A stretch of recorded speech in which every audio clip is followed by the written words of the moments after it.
If 1,000 ants had to fight a black widow, what would actually happen? Would the spider's venom come out on top, or would the sheer number of ants overwhelm her? Well, in this video, I'm gonna test ants against that and tons of other interesting scenarios to see how strong ants really are. The only problem is I don't have 1,000 ants. And I bought the most expensive shipping option to make sure the ants would arrive without any dying during the shipping. Oh, I am so excited. As long as I get a good species, it's gonna be so fun to watch these go against a black widow and everything else I have planned for them. Anyways, I brought them to the recording area and opened up the package, and I was kind of surprised by what I found. Nah, are they in here? Oh my gosh, okay, there actually is like 1,000. Okay, at least I didn't get scammed. Since they were in a pill bottle, I couldn't really get a good look at them, so I got a clear container and dumped them all inside. Instantly, you could now see the true scale of what 1,000 ants actually looks like. And at least, I think it's 1,000. I'm not counting all these guys. And after analyzing the species, I realized that these were harvester ants, which are equipped with venomous stingers and massive mandibles, meaning yes, this was actually going to be a very interesting video with everything I was going to test. Now, for these 1,000 ants to be able to fight a black widow, we first need to get them in a nest.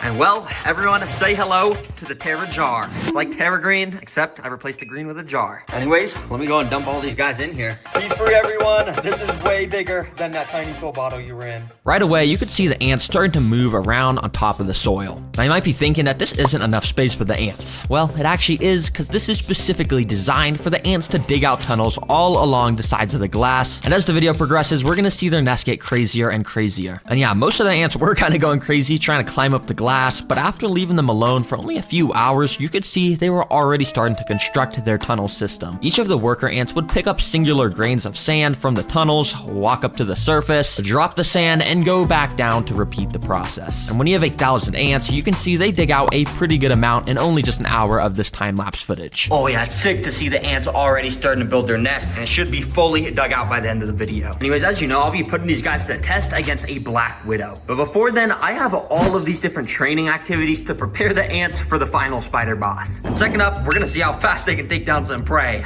Yup.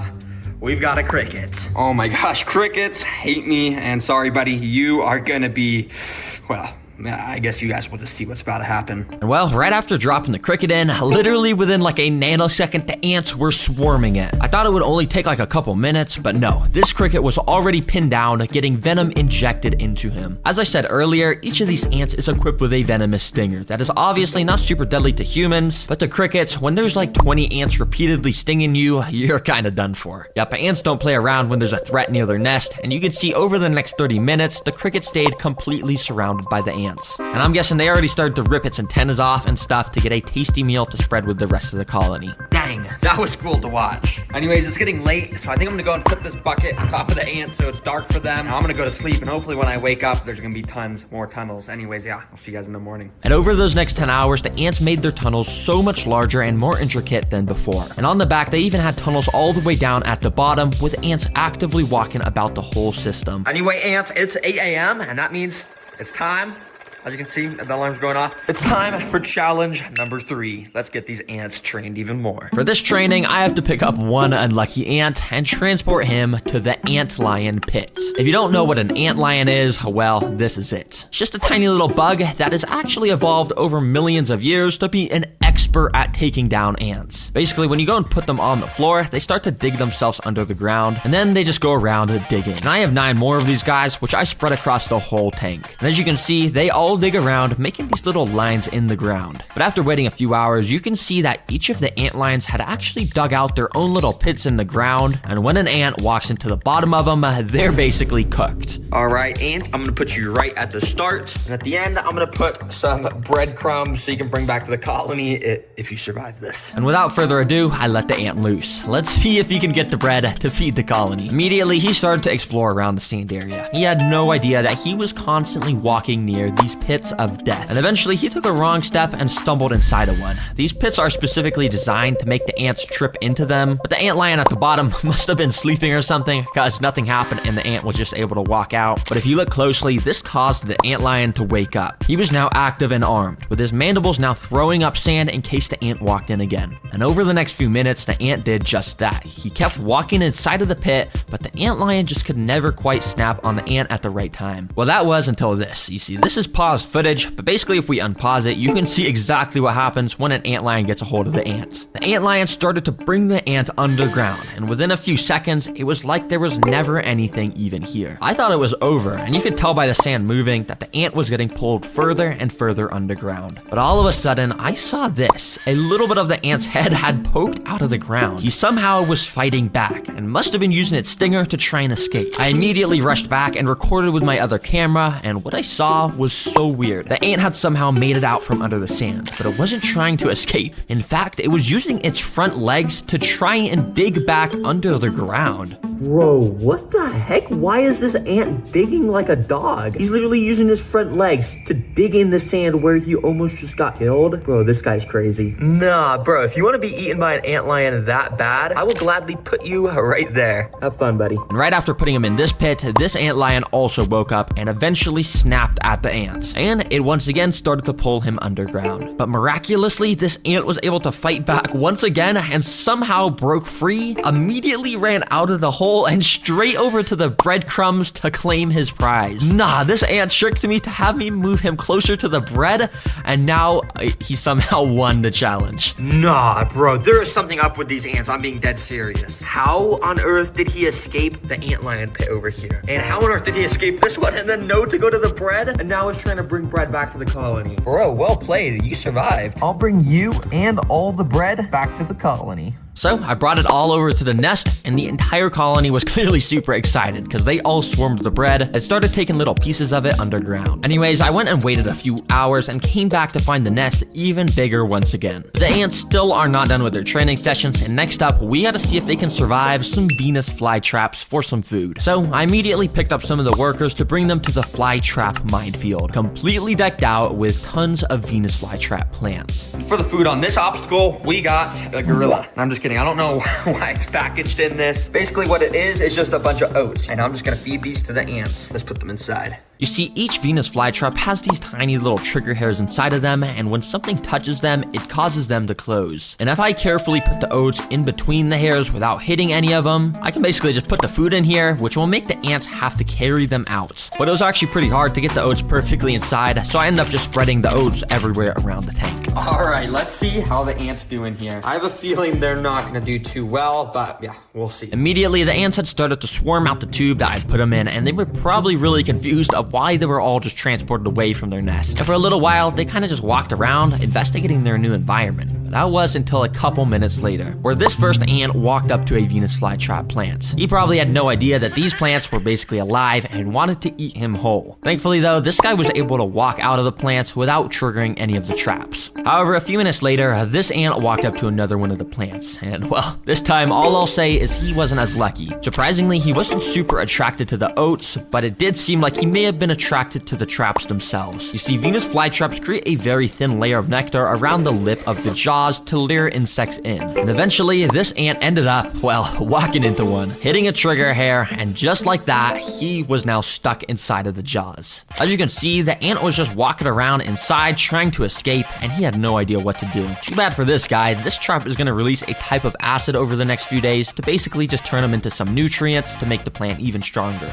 Now, interestingly enough, pretty much all the ants I had put inside were staying away from the traps and were all grouped up around this corner. In fact, they were actually starting the process of digging some more tunnels. Nah, these ants still think they're in the nest. They're just trying to dig. Well, I mean, I guess it's pretty smart if you're not getting eaten by the traps. Because over the next 20 minutes, only one single ant came across another Venus flytrap. This guy. Let's call him Larry. Now, Larry is a daredevil because he was walking all over the jaws of all of these plants, absolutely risking it for the biscuit. But eventually, Larry's luck ran out because of this happened. The jaw had closed on him, leaving half of his body stuck out of it. But this was actually pretty good for Larry, because it means he had a chance to escape. Using all of his strength, which, albeit is not very much, he tried pushing himself out of the jaws. But the trap is designed to just get tighter and tighter as time goes on, meaning this ant was doomed. Well, not actually, because I kind of felt bad for Larry, so I cheated nature and used my tweezers to open the trap. I safely got Larry out and brought him back to the rest of the colony. Anyways, that training actually went really well. Every single ant survived except one. So I brought them all back to the nest and gave the whole colony a bunch of these little gorilla oats to show my support. As you can see, it didn't take long for some of the ants to start moving the oats down to their intricate tunnel systems. And speaking of these tunnel systems, the last training session I'm putting these ants through before the Black Widow is a flood simulation. Yeah, I'm flooding this ant nest. Well, kinda, because if I actually flooded this thing, it would kill every single ant. So instead, I've got this thing called the Little Dripper, which as you can see, drips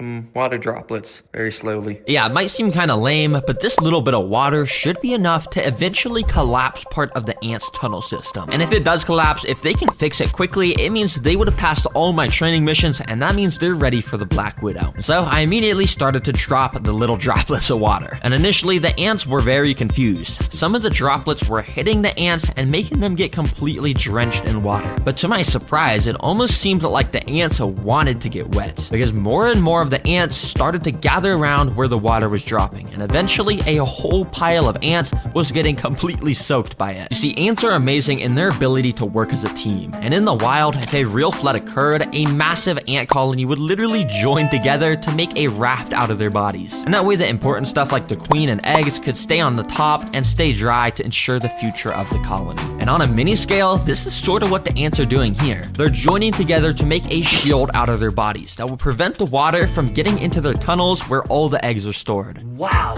ants are actually amazing. I was totally expecting these tunnels to just collapse from the water, but it seems like ants have literally evolved to do pretty much anything. I'll remove this water. I don't want to do any more harm. You guys proved to me you're very capable. They instantly took down the cricket, somehow escaped the ant lions, survived the Venus flytraps, and even survived a flood. And throughout that process, they managed to build an awesome nest with a thriving colony. It is safe to say these ants are ready for my escape. Yeah, don't tell my mom. But anyways, I went and put the Black Widow in a container so you guys could get a good look at it. And as you can tell, it has that insane, iconic red hourglass abdomen. Wait, sorry. This is my pet robot Black Widow. This is not the real one. Here is the real Black Widow. As you can tell, it's extremely creepy. And under its glossy black abdomen is where the red hourglass is located. These guys have an insane amount of venom, so if it even bites a single ant, it's safe to say it's gonna be a goner. Anyways, here is the tank where the final battle will take place. I went and put a few sticks from my backyard, then I put in the Black Widow. Immediately, she started climbing all over the sticks, and I went and waited a little while she sort of settled in and found a nice spot to rest. Once she did, I went to the ant nest, scooped a good amount of the workers into a tube so we could get this battle started. Let's get these ants in here. Let the games begin! Immediately, the ants started to run out of the tube and down onto the sand. When pretty much all of the ants had made it down to the sand, some started to make their way over to the Black Widow, which was just perched right above them on the sticks. But I'm not gonna lie, I'm a pretty impatient guy, and I couldn't bear to wait for the battle to start. So I literally picked up the stick myself to bring the spider down to the ants. Immediately, the spider started to run around, and none of the ants really noticed besides this guy. That kind of bit the spider's leg or something and scared it away. The spider tried to escape as fast as it could by climbing the glass, but it was too slick. Once a few other of the ants had noticed the Black Widow was on the ground, they started to jump it. And it was actually pretty funny to watch, because as you can see, there's barely any ants, and the spider was so scared, trying to run away at full speed. Bro, you're like the most venomous spider in the world. Why are you not just fighting back? And yeah, a couple of the ants just kind of continued to terrorize the Black Widow. But the thing is, all of the rest of the ants were kind of just doing their own thing at the other side of the enclosure. I had to make this more interesting, so I had a better plan. I went and picked up all of the ants to bring them back to the nest. Alright, well, I got the Black Widow from the tank, and hey, the title did say 1,000 ants versus Black Widow. Let's actually put this to the test against 1,000 ants. And well, I dropped the spider inside, and it immediately started going crazy, running everywhere. And obviously, the ants did not act kindly.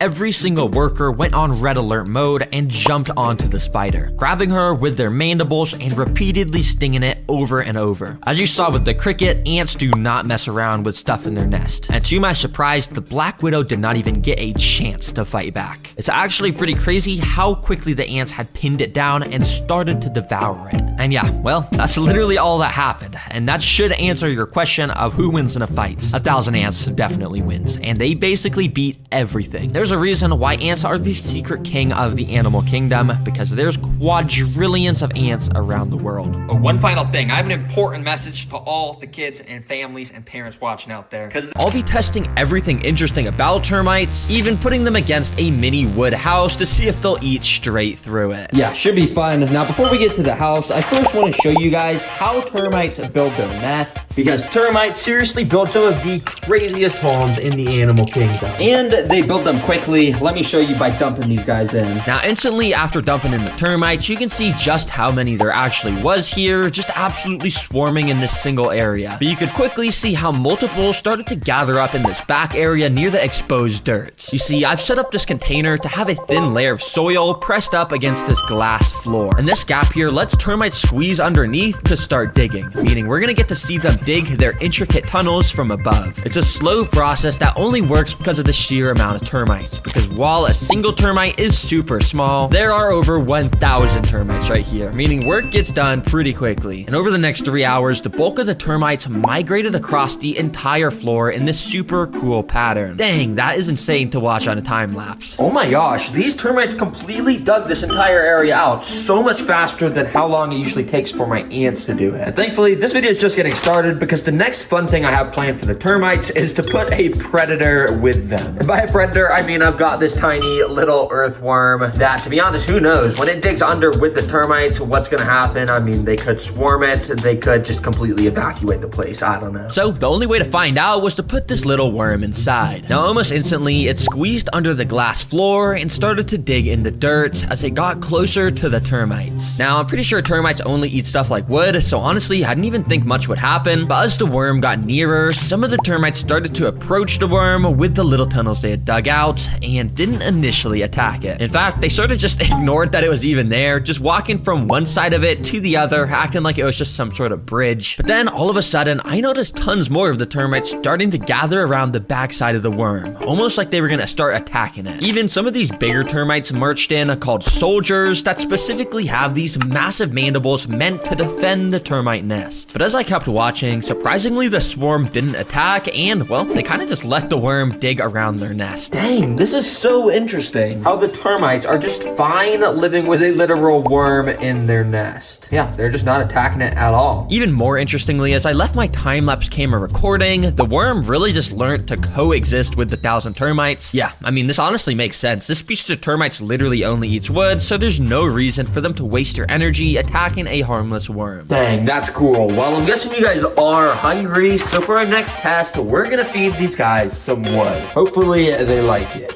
But yeah, I don't only have this nice natural piece of bark from a tree, I also have this piece of cardboard. So that way I can test both of these materials to see which is the best food source to feed these guys in the future. And after sliding both of the food sources under the sheet of acrylic, the termites had access to them. And honestly, it didn't take long till some of the termites started to investigate it. Since putting the termites in this nest, they've had like a day with no wood, so I knew for sure they would be hungry. Now, interestingly, there was almost like no termites going up to the actual piece of wood, but there was quite a few checking out the piece of cardboard, even walking inside the tiny holes on the side of it. You see, termites like this species actually have more than 100,000 microscopic little alive creatures inside their bodies. They're called flagellates, and basically they live inside termite bodies, and as the termite chews wood, these flagellates help to digest the wood and break it up into actual nutrients somehow. But yeah, it's just insane knowing each termite body is basically just a massive house to so many of these unseeable creatures. Now, even though some of the termites were walking inside the cardboard, it didn't actually seem like they were eating either of these food sources yet. Well, that was until this, because I kept my time-lapse camera recording, totally just expecting the termites not to move towards the wood. You can see most of the termites were actually staying near the bottom, away from the wood. But as I kept recording for another half an hour, eventually a couple termites started to walk on top of the piece of bark. And they looked pretty excited, because soon after, a few more termites started to walk onto it. I guess they didn't realize this was food earlier, but since they had now found out, these initial termites that had walked on here started to release a type of special pheromone in the air that signals there was food here. And because the whole colony could sense the pheromones, it literally only took about 5 more minutes until this piece of wood started to get absolutely swarmed. Yeah, it happened so fast, and soon enough, the entire piece of bark was covered from top to bottom in termites. But interestingly, it seemed like this piece of cardboard wasn't getting nearly as much attention from the termites anymore. Yo, check out this wood. It's getting absolutely swarmed right now. And it may look like the cardboard's not getting eaten, but if you actually look very closely in there, oh yeah, this thing's getting eaten up too. Yup, that's right, because when I pointed my camera directly to the side of this cardboard, you could tell it was overflowing with termites. It looked like they were just crawling all up inside of it, and when I got some tweezers to peel back the piece of cardboard, well, you could see just how many there actually was inside, which kind of all immediately evacuated once they realized I was peeling this apart, so sorry guys. Oh my gosh, it's only been an hour and these termites are decimating the wood. Imagine what they're gonna do to the mini wood house when I leave it in there for a week. And after shaking off all the termites I could, you could see this piece of wood looked quite a bit different, and it looked like it may have even been hollowed out because there was just a bunch of termites walking inside. Anyways, for the final test before feeding them a wooden house, well, I want to put my termites through a maze. Yep, termites, I'm gonna be testing your intelligence, and if you actually make it to the end of the maze, I'll reward you with the house. To make this termite maze, I got out an empty fish tank and I started to cut these lines of plastic to make the shape of a maze.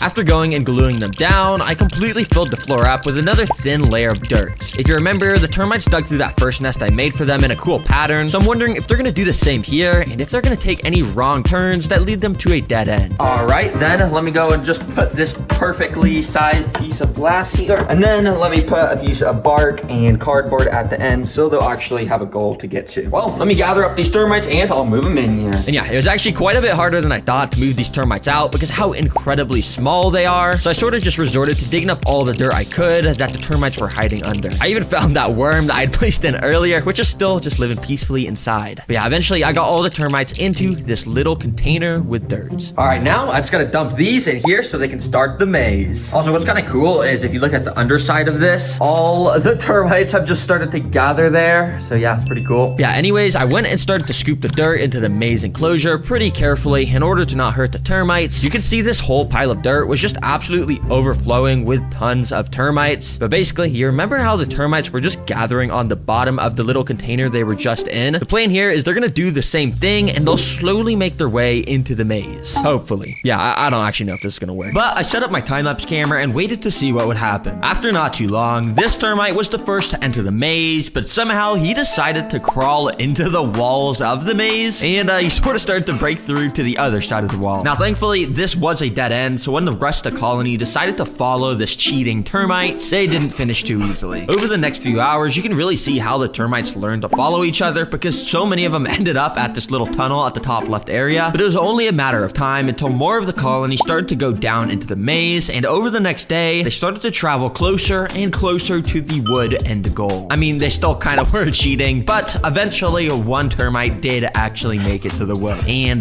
yeah, I guess just like that, they had completed the maze. Good job, termites. Well, since you guys made it to the end of this awesome maze, that of course means you guys get to eat the house now. Let me gather you guys out of here real quick and let's do that. Yeah, it took a little while, but eventually I got them into another container. And yeah, you can see how they're all pretty much just gathering up on the bottom once again. Oh my gosh, there's actually so many right there. But anyways, I got the house right here, so let me just, and boom, just like that, the house teleports inside. There's totally no editing involved in that. That was just magic. Now, I first drilled a hole into the top of this house that I'd eventually be able to record through. Then I also added a bit of dirt around and inside of the house so the termites would want to stay here. And finally, termites need constant moisture to survive. So I'm just gonna absolutely drench this house with my spray bottle. Hopefully this will make it easier to chew through. All right, termites, I hope you're still hungry. Yeah, I guess let me just try and take this sheet of termites and just start dumping them in the house. And then there's still tons in here, so I'm just gonna go and dump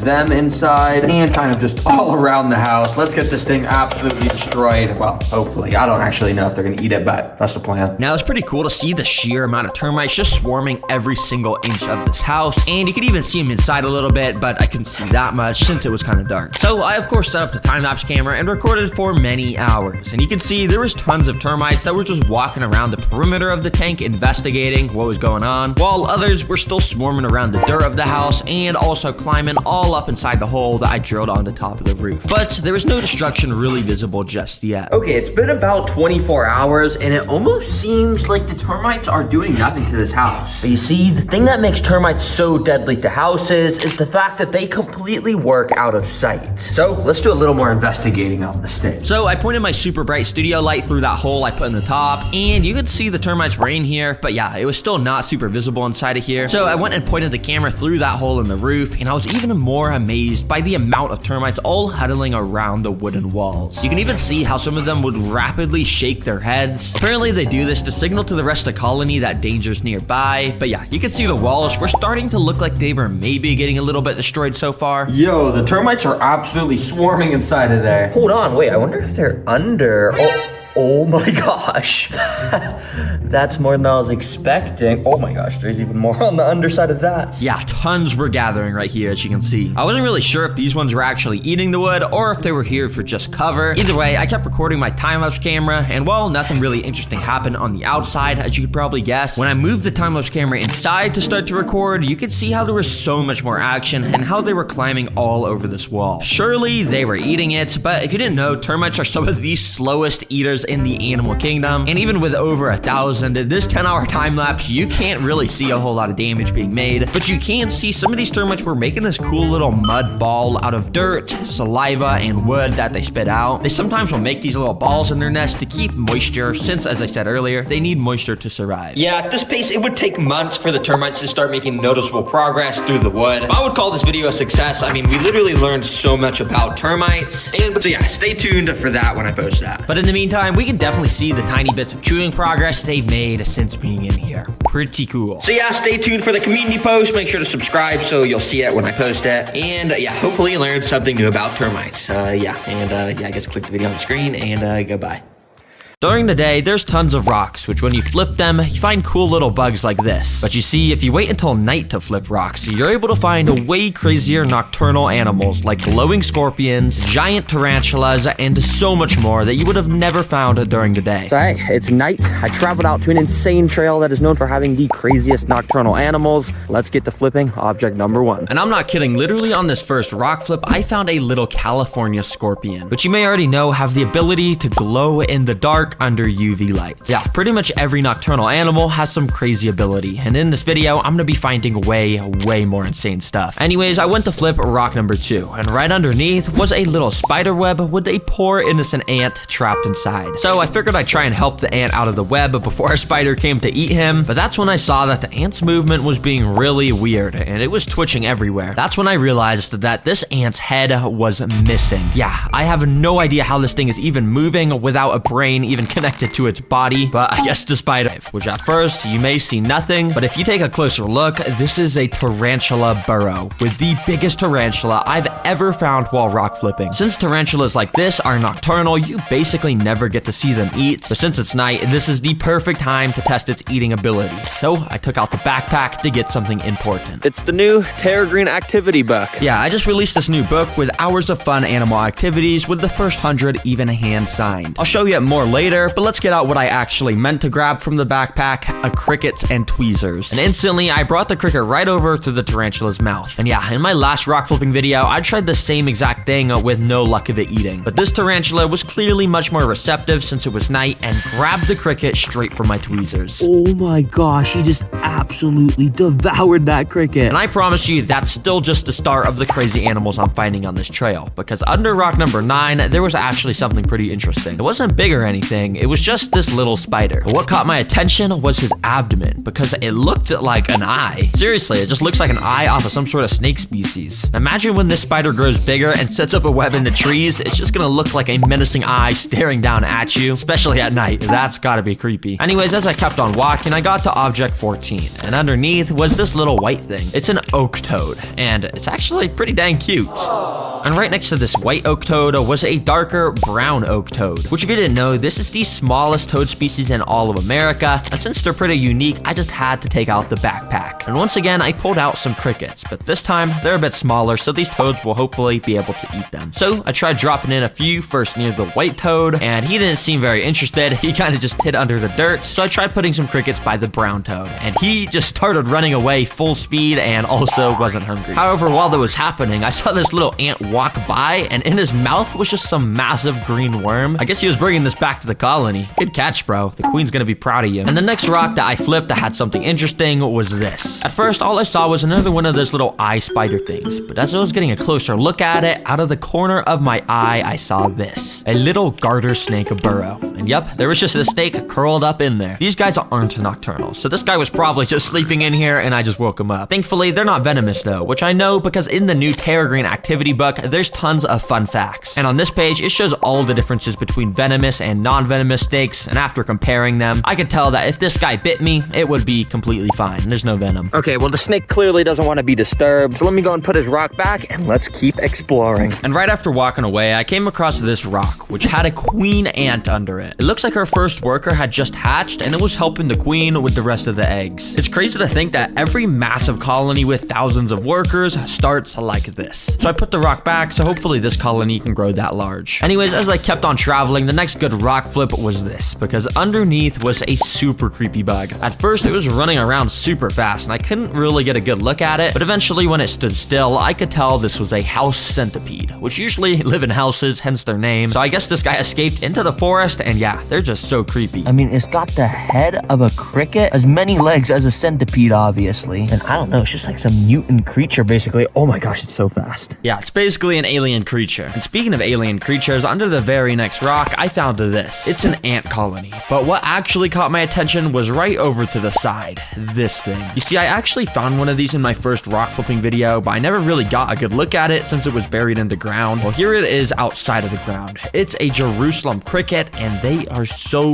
weird looking. I don't know what it is, but just like seeing this thing walk around creeps me out. I feel like it's gonna jump on me or something. Now, for a little while, as I continued down the trail, I was flipping tons of rocks and kinda just wasn't finding anything cool. So I actually got a good idea that led to something insane. Bro, this must just be like the bad luck area. I swear, there's literally nothing. But I actually have a really good idea with something in the backpack. You see, in here, I've actually packed this thing, which is a thermal camera. And if there's animals out here, this thing's definitely gonna be able to track it. That's all I'll say. Basically, a thermal camera picks up heat in the environment, which allows me to see animals during the night. So I started to just go around, pointing it in random directions and putting it under rocks. But as I was doing that, I saw something red appear on the camera. So I looked at what was in front of me and realized that this was an absolutely insane find. It was an antlion larva. If you don't know what these are, they're basically these little insects that dig out circular traps in the floor, specifically designed to trap ants. And when an unsuspecting ant walks in, the antlion makes an attack. And as you can see here, I found an antlion attacking an ant live in person. The antlion was throwing dirt up at the ant as it tried to escape. They do this to try and knock the ant back inside and make it super hard to escape. But I guess this antlion didn't dig a big enough hole because the ant was able to escape. Bro, I didn't even know these guys lived in deserts. I thought they only lived in forests. That's so crazy. But yeah, once antlion larvae eat enough ants, they basically evolve like a poke lion. Yeah, probably a few weeks ago, this used to be one of those tiny larvas, but now it has wings, and in fact, it was actually sticking the back of its abdomen in the dirt, laying eggs. Yeah, this antlion was completing its life's purpose and restarting its life cycle, which a very similar life cycle process is all laid out in the new Terragreen activity book, with even a fun activity at the bottom that lets you design your very own flying insect. Anyways, as I kept on traveling down the trail, I found something super creepy, because under this rock was a beetle. Now you may think that's nothing special, but after giving it a little tap to see its response, I realized that this beetle was long gone. In fact, if you remember that decapitated ant with no head from earlier, well, this beetle had the same exact thing, and his head was only a few inches away, just sitting on the floor. Bro, what is going around in this forest decapitating all the insects? That's so weird. Okay, hopefully I can find whatever's doing that, because it's gotta be crazy. A few objects later, I found 3 little millipedes just chilling around. I'm sure you already know this, but millipedes are cool because they got 1,000 tiny little legs that almost make it look like they're slithering around when they walk. Before these guys, I actually took out the backpack, and inside I got out some paintbrushes. I know, seems weird, but just bear with me, because using paintbrushes, I wanted to show millipedes' defense mechanism, which usually activates when you rub them, but I was rubbing this millipede with the paintbrush for like a while, and it was just having a good time continuing to walk. So I went and did the same thing to his friend, and pretty much instantly, this guy did what he was supposed to and rolled up into a ball, which keeps them safe from potential danger. Okay, that was what was supposed to happen. I don't know why this guy is just kind of refusing to roll up into a ball. Yeah, I guess guess this guy had a glitch in the system, or maybe he was just enjoying some free back scratches.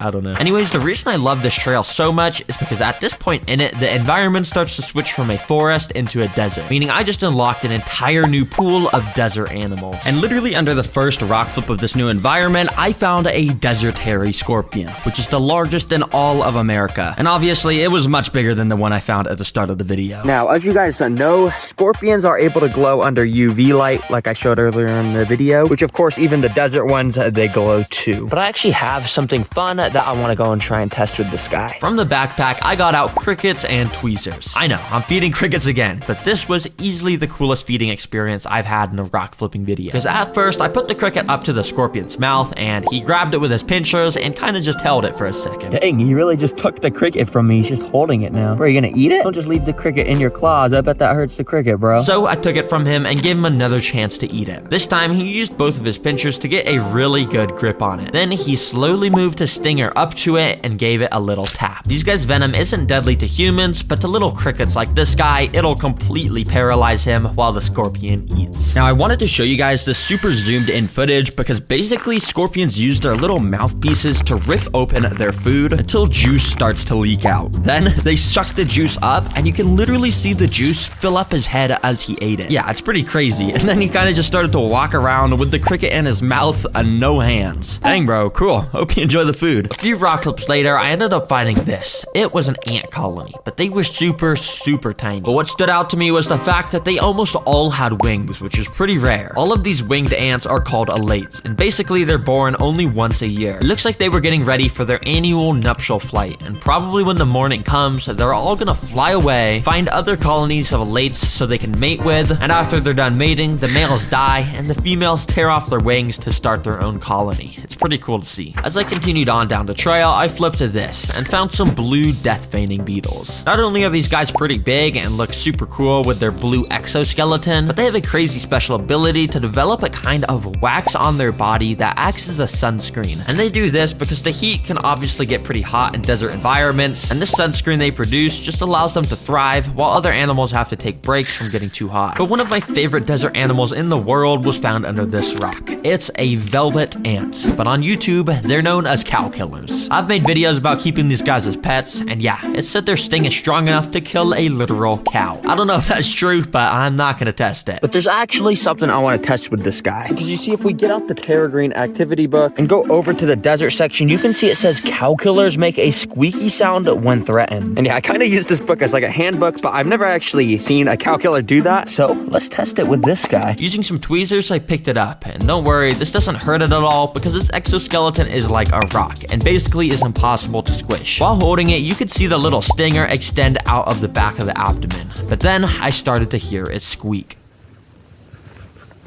As you can see, they're able to repeatedly contract their abdomen to make this squeaky sound when threatened. And honestly, I don't really know why they do this, because if I was a predator, this squeak would not deter me. I think they should just stick to using their insane stinger as a deterrence method. The next object I flipped had something I've never seen before. It's a camel spider. Probably the most creepiest, most disgustingest creature in all of the desert. I mean, it's a spider that almost looks like a scorpion and has a mouth of like an evil demon. But I know these guys from a video I was flipping, I was finding some more scorpions, which obviously I made all glow. I even found this baby scorpion next to an adult scorpion, and I don't know if this is the kid or something, but I do know scorpions have some of the most interesting ways to raise babies. Because once the moms give birth, all of the like 20 baby scorpions will latch onto the back of her and just chill there for up to 20 days. Very cool. Since deserts are super dry, you find a lot less of the tiny little bugs that I was finding in the forest, so a lot of the final rock flips just straight up had nothing. And I got all the way to rock 100, and when I flipped it, thankfully there was actually something, and I mean something insane. This is a wolf spider, which in itself is not actually that rare. I found a ton of them in the forest section that I just didn't end up showing since they were kind of small, but this guy was massive, like almost as big as that tarantula from the start of the video. And I've heard big wolf spiders like this are so cool to watch hunt, so I got crickets out one final time. I go and try and feed one to the wolf spider. Okay, I'm just gonna drop it. Oh shoot, he just ambushed that. Oh my gosh, that's That's brutal. That happened in like half a second. Yeah, crickets are definitely not a fan of the TerraGreen channel because every time I bring them on, they end up in a wolf spider's mouth or something. But these are mealworms, and they're known for their ability to eat almost anything. But what if you put 10,000 mealworms on a whole watermelon? How quickly would they completely eat it and turn it to mush despite its massive size? Yeah, I don't know. So that's why I bought 10,000 meal. Bed bugs are tiny parasites that hide in your bed and suck your blood while you sleep. Bed bugs. Now, I don't think these are meant to be kept as pets, but hey, $20, what could go wrong? Let's just buy these. So in this video, I'm gonna build a home for them, document exactly what it's like to have bed bugs as pets, and literally feed them my own blood at the end of the video. Yes, I'm not kidding. I don't know why I'm gonna do this to myself. Anyways, until the bed bugs got delivered, I got out an enclosure to build their home. Now, I'm pretty sure there's no documented case of anyone keeping bed bugs as a pet, so I figured out what they need myself. Yeah, all these supplies are for the bed bugs. Anyways, first up, I started to pour some coconut fiber dirt into the enclosure for step number 1, the floor. You see, for most of the floor, we want to use this dirt material, but that's not it. We actually want to pour a layer of sand on top of it, just like this. You see, I'm doing this because bed bugs would be almost impossible to spot if they were just on dirt, but on the sand, I should be able to see them perfectly. And I really got to make sure I keep track of every bed bug, because if they escape, let's just say I'm not going to be sleeping too well. Why am I doing this? Anyways, I finished off the floor by creating some little sand mounds in the back that I would soon be able to cover in decorations. And speaking of decorations, for step number 2, we're gonna put in the natural decorations. For those, I got out some simple stuff like cork bark, spider wood, and some gray stones, and strategically placed them around in the sand. I even stacked a few pieces of wood in this corner and covered the top in some moss to make it look like a tree. Yeah, it's pretty cool. I'm an expert designer, as you could tell. And all this stuff is gonna be perfect because bed bugs like to hide under tight little spaces just like these, which is also why they like to hide under mattresses. Yeah, it's pretty cozy under there. To finish off the natural decorations, I planted a bit more moss around just to add some more color and bring the whole thing to life. Alright, now for the next step, it's time for the artificial decorations. And basically what that means is I literally want to build a mini bed from scratch to put in the middle of this enclosure to see if the bed bugs will prefer to hide under natural decorations or if they really just love beds. Now, of course, I'm going to put this in the middle of the enclosure, but that's not all I'm going to do. You see, the reason bed bugs love mattresses so much is because they smell like humans. So basically what I need to do is make this mini mattress smell like me. And I have the perfect idea for how to do that. So I got out my bike helmet, lined a little towel rag along the front of it, put it on, and started to go for a bike ride. So basically, I'm just gonna ride around for like 20 or 30 minutes, and that towel I put in my helmet should absorb all the sweat, and then I could just basically squeeze it on that little mini mattress. Yeah, I'm a genius, I know. So I went on my little ride up and down some hills, you know, and when I got home, I took the rag off my helmet to see if it would work. Okay, I think there's like a solid amount of sweat on this, so I guess let me just go and try and squeeze it on top of this. Come on, just get a little bit of sweat out. Oh, shoot. Okay, wait, that's actually a pretty good amount of sweat. Dang, wait. Okay, this is kind of nasty, I'm not gonna lie. And there we go, it just kind of looks like someone peed in the bed now, but hey, this should smell like me now. Well, now that the mattress is done, it's time to move on to the final step, which is a DIY technology. Now you see, bed bugs are attracted to an air molecule called CO2 because it's the same molecule that humans breathe out. And since bed bugs love that smell so much, I'm gonna build my own custom CO2 emitter right there, and then I'll test to see if the bed bugs like go flock towards the smell. I don't know, it'll be cool though. Now to make a CO2 emitter, you first got to get out a nice large soda bottle and pour all the soda out. Well, technically you don't have to pour it out, it's just not healthy to drink that much soda, so yeah, that's why I'm pouring it out. Anyways, then you get the empty soda bottle and fill it up with some special ingredients. First, we fill it up almost entirely with water and then add like 2 cups of sugar. And then the final step is to add some yeast in here, which is the same thing you use to bake bread. Basically, all those ingredients I just added are gonna react and do some science, and basically, out the end of this tube that I attached, a bunch of CO2 is just gonna come out, and yeah, I'm just gonna see if the bed bugs go and smell it or something. I don't know. Well, the bed bug enclosure is now finished, and that means it's time to add those nasty creatures inside and be the first person to have pet bed bugs. All right, well, here they are, the bed bugs. They literally just got delivered, so thankfully they weren't sitting in the snow too long. But as you guys know, I'm not exactly too thrilled to be keeping these as a pet because, like I said, I'm literally going to let them be sucking the blood out of my arm.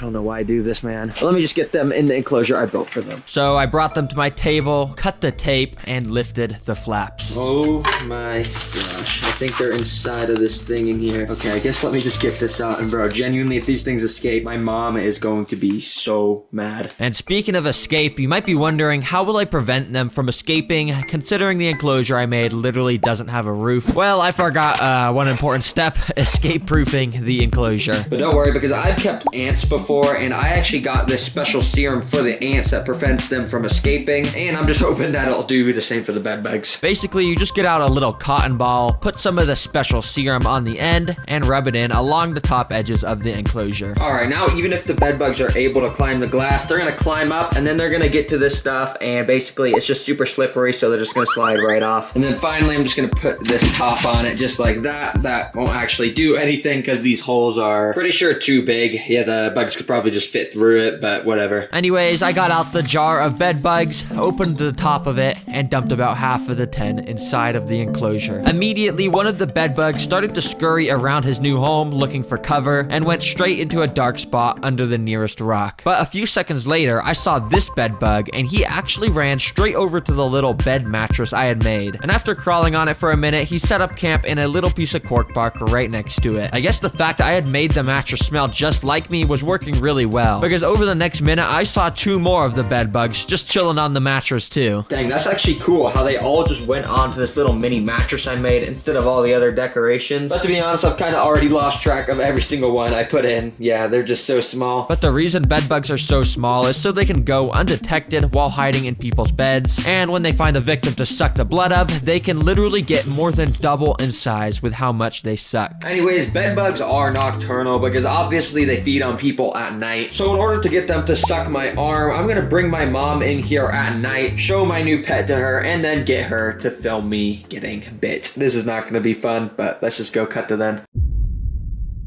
Okay, Mom, you can come in. Hey, bud. Hi. Oh, that's a cool hoodie and hat you got on. Where'd you get that? TerraGreenStore.com. Oh, that's cool. All right, well, come in anyways. The reason I brought you here, Yeah. you haven't seen my new pet, but basically, I have another new pet to show you. Yeah, so basically, just a channel tradition, you have to guess what pet is in there based on the stuff. I'm gonna guess. I'm thinking a spider. A spider? A spider. Well, it's a bug, and I'm just gonna tell you what it is. It's, well, don't get mad at me, seriously. It's bed bugs. No, it's not, dude. Yes, it's actually, it's pet bed bugs. That's No, funny. that's not cool. It's pretty funny. Okay. No, dude. Okay, so to attract the bed bugs, I built this little contraption. Basically, I just take that off, and I'm just gonna pour some of this stuff. It's yeast. But basically, this is gonna have a chemical reaction in this bottle, and after I shake it up, it's basically gonna produce carbon dioxide, which is CO2. So I'm just gonna leave this tube here, and we'll just see if any bed bugs my come out, God, so you can dude. see them.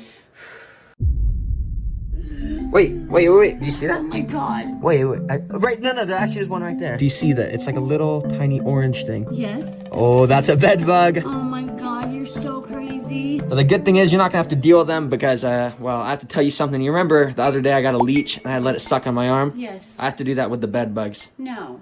Yes. No. Okay, They well- don't feed off of your arm. Yeah, they suck your blood. Oh my god, they do not. So basically I've collected about, I think, 4 of the bed bugs in this jar. Well, I just gotta roll up my sleeve, I guess, and we're gonna feed them. Oh my gosh. All right, so, well, I guess let me just start. We're just gonna tip the jar like that and slowly let them crawl out. Okay, there's one on my arm right there. Oh Let's my just god, test it dude. with one.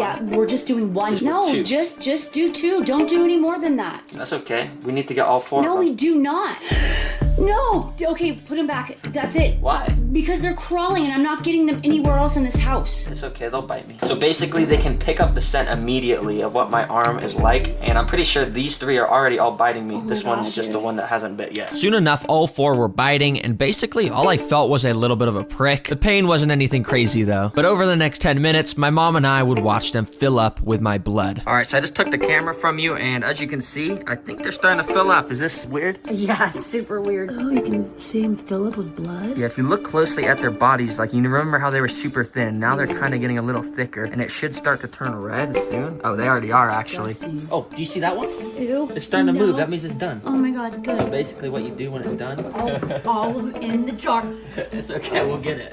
Don't worry. You see, basically when they start moving, that's when they're done feeding. So I put 2 of them back in the jar since they were done. Then a couple minutes later, another one finished, and then the final one a few minutes after that. All right, and then the last one is in its jar. We're done. That's how you feed your pet bed bugs. Oh, right. Don't ever do this, anyone. All right, well, I just let bed bugs suck my blood for like 10 minutes, so please just subscribe. That's all I'm asking. Thanks for watching, everyone. If you want to watch another video, click the video on the screen. Goodbye. Goodbye. Goodbye. Goodbye.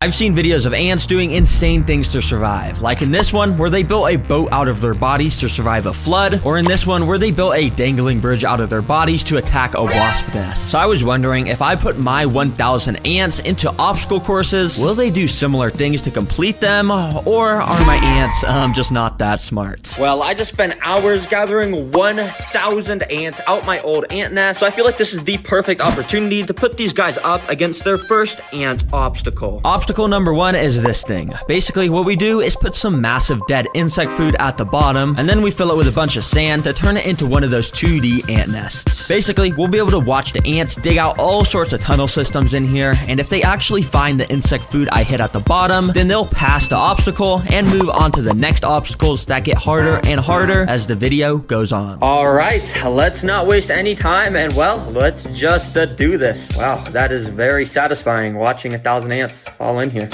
Okay. Now, of course, immediately, the ants all just started to try and climb the walls of the top area to try and escape. But surprisingly, many of the ants were already starting to dig down that center 2D part of the nest. Oh my gosh, this is happening so fast. Wait, is there already progress on the side of the tank? Oh, I just put these guys in literally like 45 seconds ago, and they've already dug like half an inch down in. What? Yep, and if you check out this time-lapse footage, you can see just how quickly they were getting work done. They literally work like mini drills to dig these tiny tunnels through the sand. But in reality, it's a tiring and grueling process where each individual grain of sand has to be picked up from a worker underground, brought all the way up to the surface through this little hole, and then dropped off at this pile of sand over here. Now, while I was recording this, it was actually getting pretty late in the day, so I decided to turn off the lights and came back the next day to see the progress made. And guys, the next day I came back to the ant nest looking like this. Yeah. Bro, what? It's been literally like 8 hours. How did these ants build an entire intricate nest? And not only were all these intricate tunnel systems made, but remember those dead insects I placed at the bottom as food? Well, it's safe to say that ants found those too, and it looks like the whole colony had swarmed them and had already started to devour them. And since they got to the insects, that technically means they passed this first obstacle. Congratulations, guys. It happened so fast, I literally didn't even capture that on camera. Oh, but this next obstacle the ants are going up against will definitely be caught on camera, because the next obstacle is the tightrope of doom. Yes, you heard that right. And if you're wondering what that is, well, it's this thing. Yup, the ants will have to walk across this extremely narrow tightrope over a pit filled with fire and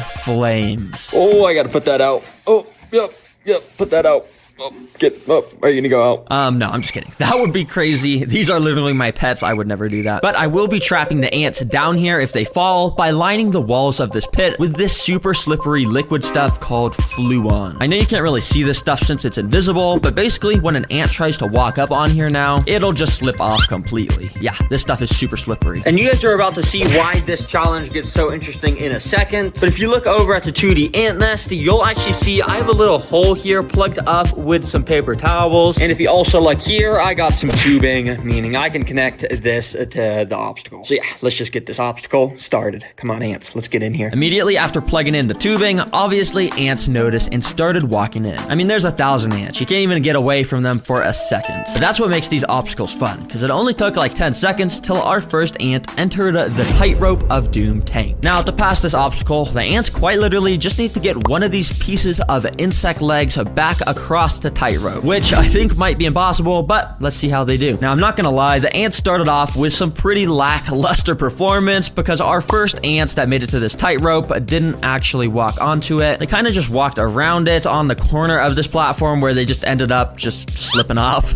Yeah, come on, guys. What are you doing? But we got 1,000 ants, so I was expecting at least one of these ants to eventually step onto this tightrope. But as tons more ants started to walk into this room, yeah, they kind of all just did the same exact thing. And the pit started started to get absolutely filled up with tons of ants. Come on, ants, what are you doing? No, I'm just kidding. I think this is actually my fault, and to make them walk across the tightrope, I just gotta fix something. Let me show you how to fix it. Basically, what I did was, first of all, tape 2 extra pieces of string to the tightrope to make it a bit thicker so the ants would feel safer when they walked on it. And also, I rubbed this insect jelly food on the tightrope to make the bridge smell like jelly. And yeah, hopefully this will make them want to walk on it. Now, this worked exactly how I wanted it to, because within the first minute, our first workers actually started to walk onto the tightrope and explored it, just very slowly. But over time, more and more ants started to walk onto it, and it was actually kind of funny because sometimes the ants would literally just be hanging from each other's legs because there would just be way too many on the tightrope at the same time. Dang, these ants aren't very good at saving their friends. But it didn't take long for our first brave ant to actually make it to the end of this tightrope. That wasn't even half of the challenge, because now, if you remember, the ants actually got to pick up one of these insect legs and bring them back across the tightrope. And this ant clearly wasn't looking too interested in that, because yeah, he was just completely ignoring them. So I kept waiting until some more ants made it to the side by crossing the tightrope. And surprisingly, one of the ants that made it actually did seem interested in the legs, because he went up to one of them and actually started to bite it. But if you couldn't tell, this leg is kind of way too big for this worker to carry it all by himself, and for some reason, even after tons of ants made it onto this side, none of them came to help this poor worker move the leg. But this worker had a mission. He knew he needed to take a leg back to the colony, so what he did was he went up to one of the smaller insect legs that he could actually carry by himself, and he actually picked it up and started to walk. Yep, yeah, it wasn't super efficient or anything, but theoretically, he could pass this obstacle for the entire colony if he played his cards right. And played his cards right, he did, because I'm not joking, he walked straight over to the tightrope, and he might have had an extremely close call where he almost fell off, but somehow he managed to save himself, and then the ant actually started to walk across the tightrope with an insect leg in his mouth. Oh my gosh, guys, this is genuinely so insane. I am rooting for you, bro. I mean, you got a long way to go, but guys, the ants were doing so awful up to this point. You could see how many fell into the pit of doom. Bro, this dude, he's just an absolute killer. Yup, literally none of the 1,000 ants decided to help this dude. He was doing this entirely solo. And so he kept on marching, completely ignoring any ants that were in his way. And this dude made it all the way to the end of the tightrope, where he then walked onto the platform to complete the obstacle. Oh my gosh, this ant is insane. Seriously, I gotta name this guy. I think I'm gonna name him Anthony. And we're probably never gonna be able to find Anthony again since all the ants look the same. But seriously, everyone spam some W's in the comments for Anthony. That was so insane. And since these guys beat the obstacle, I'm gonna give them the insect's legs as a prize. Thanks, Anthony. Hopefully you guys enjoy. So I quickly moved all the fallen soldiers back to the 2D ant nest. And well, this colony is now ready for its third obstacle. And oh boy, am I excited for this one. Because guys, these ants are gonna have to break into a vault. Yeah, like a robbery, basically. Yep, you heard that right, a vault. For this obstacle, I literally built up a DIY bank vault from scratch out of paper that I knew the ants would probably be able to break into. You can see it's pretty good. Sort of looks like a real vault. And anyways, it's cool because the door actually opens, so I could fill this bank vault with an absolutely insane amount of seeds. Yeah, I put so many seeds in here. Because yeah, apparently seeds are this species of ants' favorite food, so they should absolutely swarm this thing. But I got this hot glue gun so I could seal this vault door shut, because I gotta make this actually a kind of hard obstacle. So let me just go and put some glue on here. Oh yeah, just like that. All right, the vault is completely sealed shut with glue now, so let's see if these ants can actually get the seeds out of it. This is going to be very interesting to watch. So yeah, I just put it in, and as you can imagine, the 1,000 ant colony immediately started to climb onto it. Especially when things are put into colonies' nests, they need to investigate it to make sure it's not a threat. And with this, I think they pretty much immediately knew it wasn't a threat, because none of them were biting it or anything. And actually, a lot of them were just using it as an opportunity to climb out of the enclosure. That's not good. But yeah, the vault right now is pretty sealed shut, and I don't even think the ants knew that there were seeds inside of here. So nothing really eventful happened, to be honest. Okay, this is not exactly going to plan. I'm just gonna take this box and put it in there. Oh, hopefully I didn't crush any ants. Okay, and then let me scoop up all the ants that fell off. So yeah, I got all those fallen soldiers back into the nest, of course. Well, that didn't exactly work so well, but I kind of knew it wasn't gonna work so well, so that's why I came equipped with this stuff. See, basically, it's gets a cup of water and a big cup of sugar, which I'm gonna pour into the water. Then basically I can mix the water and sugar around to make sugar water, which ants love the smell and taste of. And using this paintbrush, I actually just want to go and paint our vault with it. And basically this will make the vault not only taste like sugar, but it will also just make it kind of soggy since it's made out of paper, and it should make it able so the ants can chew through it and stuff and get to the seeds. So yeah, I absolutely just soaked this vault in the sugar water, and without wasting any time, I got this thing in the nest. All right, ants, let's see how you do this time. And oh boy, were things a lot more interesting this time around, because right away, tons more ants were way more interested. You can see how after the ants would walk onto the vault, they would just completely stand still. That's because they were putting their mouth up to the paper and were just completely licking all the sugar off the paper. Yeah, so not really what I had in mind. I thought this was gonna make them wanna completely chew through the paper, not lick it, but yeah. So many ants got their fair share of the sugar. However, I didn't see a single ant even trying to find or even acknowledge that there were seeds inside of here. Well, that was until this moment. When you see this hole here, well, just out of nowhere, an ant just came up to it and walked into the hole, and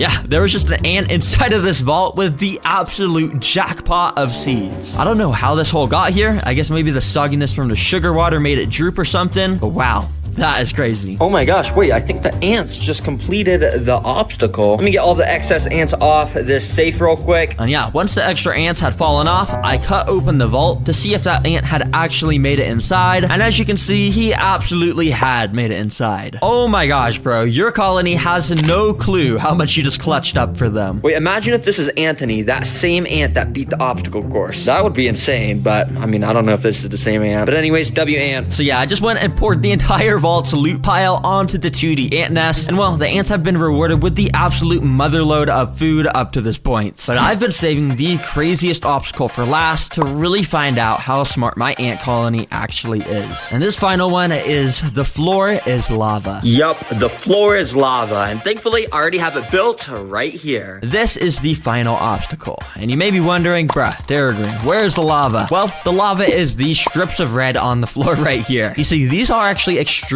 sticky pieces of tape, and if the ants try to walk on them, well, they're gonna get stuck, of course. So if the ants want to get to the strawberries that I put at the end of the obstacle, they're gonna have to use one of the 3 tools I provided for them to figure out how they can maybe cross this lava. Or maybe they'll make a crazy bridge out of their bodies to cross it. Who knows? Anyways, I wanted to make sure most of these guys actually participated, so I spent the past few hours individually picking up each of the ants from the ant nest and transporting them into this container, or at least as many as I can get. The rest are kind of under there. That way, they could be easily transported. But before pouring these... I just dumped the ants straight in. If you can't tell, I actually changed the design of the obstacle a little bit, because if you remember that red tape, well, I actually replaced it with an even stickier and thicker kind of tape to make sure these ants wouldn't be able to just walk across. Anyways, let's see how they do. As you could probably guess, lots of the ants immediately went up to the tape and partially got stuck in the front. But don't worry, guys, I'll be watching the ants throughout this obstacle, and any of the ants that looks like they get super stuck in the middle, I'll be picking up with these tweezers and moving back to the start so they don't get stuck in here permanently and hurt. Anyways, to actually cross this tape, like I said earlier, I gave these ants different tools, like a pile of dirt, some pieces of string, and even some wood chips to see if they'd be smart enough to actually use these things to their advantage to cross the piece of tape. And while it may look like the ants are not using the tools here, if you look very closely down here near the dirt, they've actually already started to push this pile of dirt onto the tape to make a little bridge that they can walk onto. If they keep building up this bridge, they would actually be able to cross this with no problem whatsoever. But right when I was filming this, I actually noticed that an ant had actually been walking across the tape and somehow had made it extremely close to the end.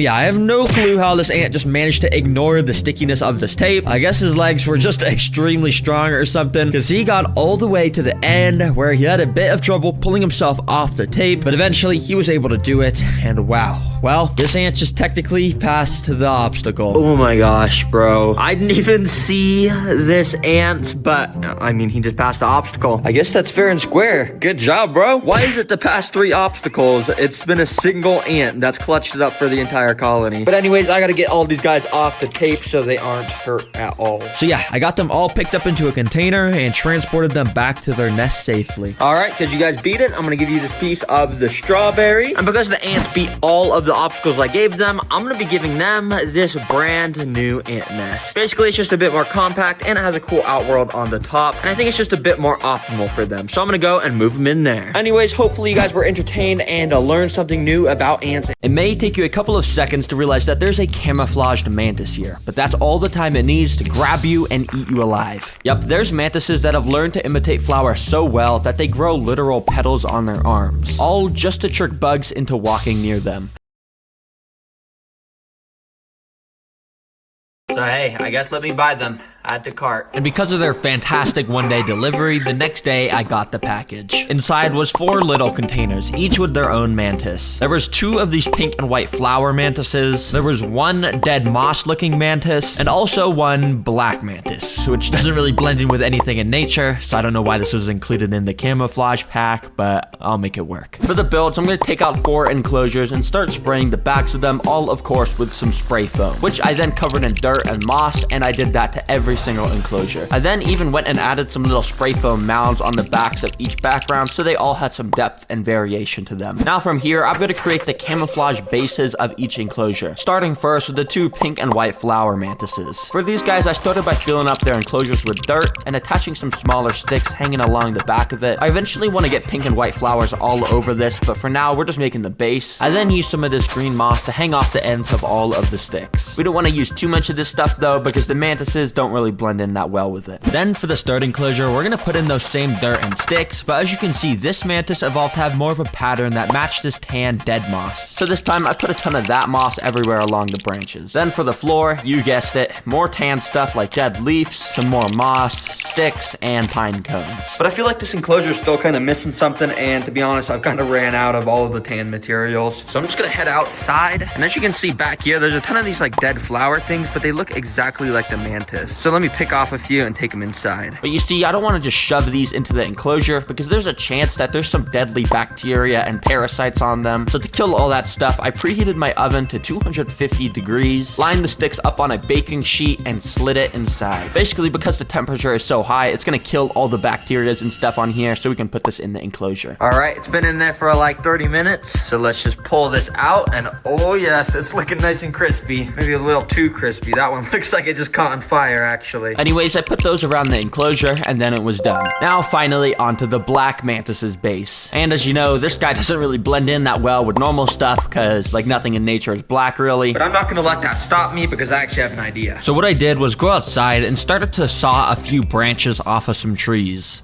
Once I had collected a few of them, I laid them down along a metal sheet as they were now ready for my experiment. Everyone, say hello to a blowtorch. Yes, this is real. Apparently, you can just buy one at Walmart for $20 and you don't need a license or anything. I don't really know how to use this thing, but basically, I just want to burn the wood so it's black. So, I guess let's just try it out. So, that's what I did. Basically, the sticks catch on fire for just a second, which is just enough time for them to turn black. I also decided to burn them one by one in order to not accidentally start a giant bonfire in my house. I then put all this black wood around the enclosure and kind of just stuffed the larger pieces in the top of the sticks, and there we go. There we go. Looks pretty good now, but I think we can go even darker. And we do that, of course, by once again getting the blowtorch, and we're just gonna go along the background and just kind of set it to fire. Oh, shoots. Oh, I gotta be careful. To all of you watching, make sure not to try this at home if you're not a trained professional. And if you're wondering, no, I'm not a trained professional, and I'm literally doing this in my house, so, All right, there we go. It kind of just looks like a forest fire went off here, but...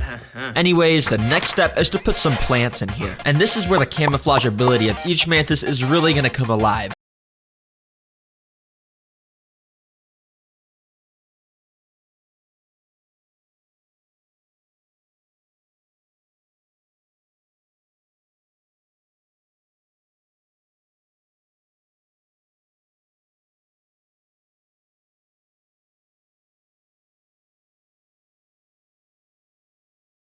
Got out all the plants and started by just putting them in the first 2 flower enclosures. But I still feel like I gotta make these 2 enclosures way more pink. And in order to do that, I went outside and went up to this pink tree I have in my yard. The flower petals all over it looked like a good color, so I grabbed a few of them and scattered them along both of my enclosures. Now, when I put one of the pink flower mantises up to the flowers and let them climb onto it, it's almost like it completely disappears. Anyways, now it's time for this 3rd enclosure. Now, if you remember, I got this plant for this enclosure, so I kind of just picked picked off parts of it and planted it along the soil all around the enclosure. And as you can see, this mantis blends in all right with this, but it's actually going to be mostly used as just a way to climb up to some moss where she really blends in with. All right, that looks good. And now time for the black enclosure for the black mantis. And for this, I just got a green plant because obviously there's no such thing as a black plant, or wait, actually, there might be a thing as a black plant. Let me test it out. Let me put that leaf there. Turn on the blowtorch, and I guess just see what happens.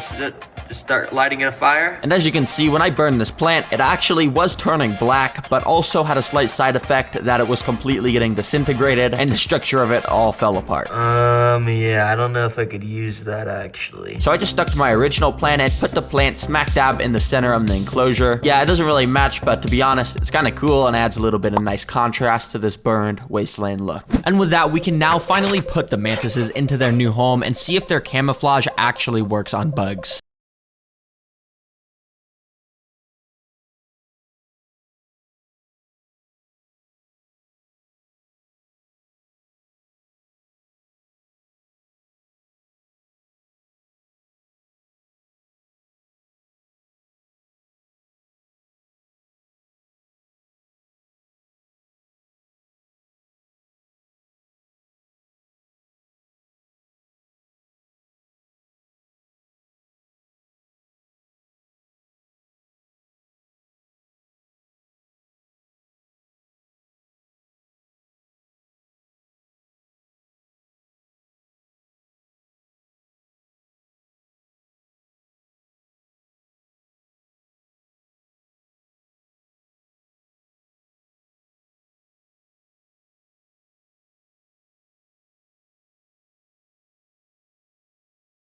Let's go get these mantises fed. Now, as you can see, I've got 4 different tiers of food that get harder and harder to hunt. So let's start by first letting the little pink mantis go. There you go, boy. Come on. You gonna climb on?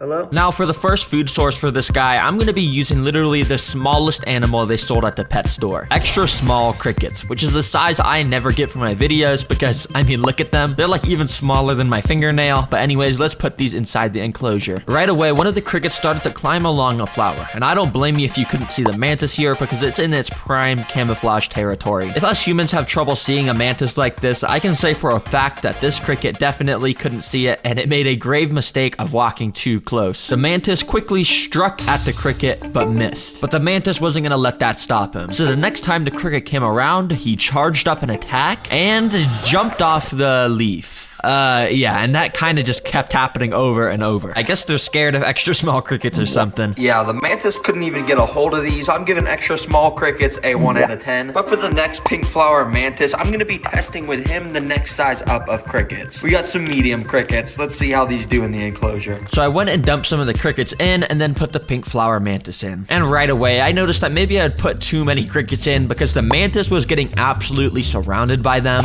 In fact, he actually looked pretty scared and was trying to just stand still to blend in and not get seen by the crickets. And the entire 45 minutes of watching him in this enclosure, I didn't see him strike a single cricket. Well, I guess just any crickets are not a food source that baby mantises like. So these get a 0 out of 10. Get this trash out of here. However, this next mantis is a bit bigger, and I'm 100% confident he's gonna eat the next food source. Let's go and put him in the enclosure. There you go, boy. Now for this guy, I'll be feeding him some dubia roaches. They're fast and hard to catch, but they're very nutritious. The mantis ended up walking onto this plastic lid that I had put in the enclosure, so I ended up just putting the roaches on that. And literally instantly, the mantis noticed them and turned on his predator mode. Right away, he struck at them and missed. But he wasn't gonna let that stop him because then he struck again, and this time he got a perfect hold of the roach. Using their sharp claws, they basically hold the prey in place and lock them so they can't get out no matter what. Then with its alien mouth, it sucks the juices out of the roach while it's still alive. Yeah, it's extremely brutal, and the whole time the roach was just squirming its little antennas around, but there was nothing it could do. There we go. That's what a mantis is supposed to do. So I think I'm gonna give the roaches 8 out of 10. And that's because I still think there's room for improvement with this black mantis because I have one more prey I want to try and feed them. So I'm just gonna go and let this guy loose in the enclosure. For this guy, I'll be feeding him flightless fruit flies, which is the tiniest of all the preys I've had, meaning it's probably the hardest to catch. But I've also heard mantises love flies, so let's see. Now it turns out that doing that burnt wood for this enclosure was actually a good idea because the mantis was was just chilling on one of the sticks, waiting for a fly to walk by. And after leaving him alone for a minute, I actually came back to a flightless fruit fly in his hand. It's a pretty cool shot to see the black mantis on the black stick eating a black fly, contrasted with that white background. But I did kind of want to see him strike one of the flies, so I ended up putting him on a white lid and put a fly right up to his face. Right away, he struck at it, and yeah, he started eating this one too. Even though mantises are just some simple little insects, I think they have one of the coolest eating processes out of any animal. And yeah, even though all 4 of my mantises are still really small right now, they should grow up over the coming months and be way bigger soon. So I have a feeling they're gonna make a great addition to my pet. This is a toe biter. Yeah, might sound funny, but these little bugs live in lakes and spend all day eating everything they lay their eyes on. And to humans, they're known for injecting venom into toes, causing extreme amounts of pain. And you already know, the delivery drivers worked overtime to get these to me as soon as possible. So I cut it open so I could get out the containers. Supposedly, the bugs were inside. All right, let's see these. Oh, shoot. No, this thing's massive. Since it was kind of hard to get a good look at them in these containers, I got out this temporary tank and put them in. I was very careful because supposedly these guys have wings, meaning they could just fly out to my toes and start biting them if I wasn't careful. Anyways, now we can really see how absolutely vicious these guys are, with their insanely sharp pincher forceps that they actually use to latch onto prey in the wild. Then, using a little sharp mouthpiece they have, they inject a special type of venom into prey that turns the inside of their body into liquid that they then proceed to slurp up like a smoothie.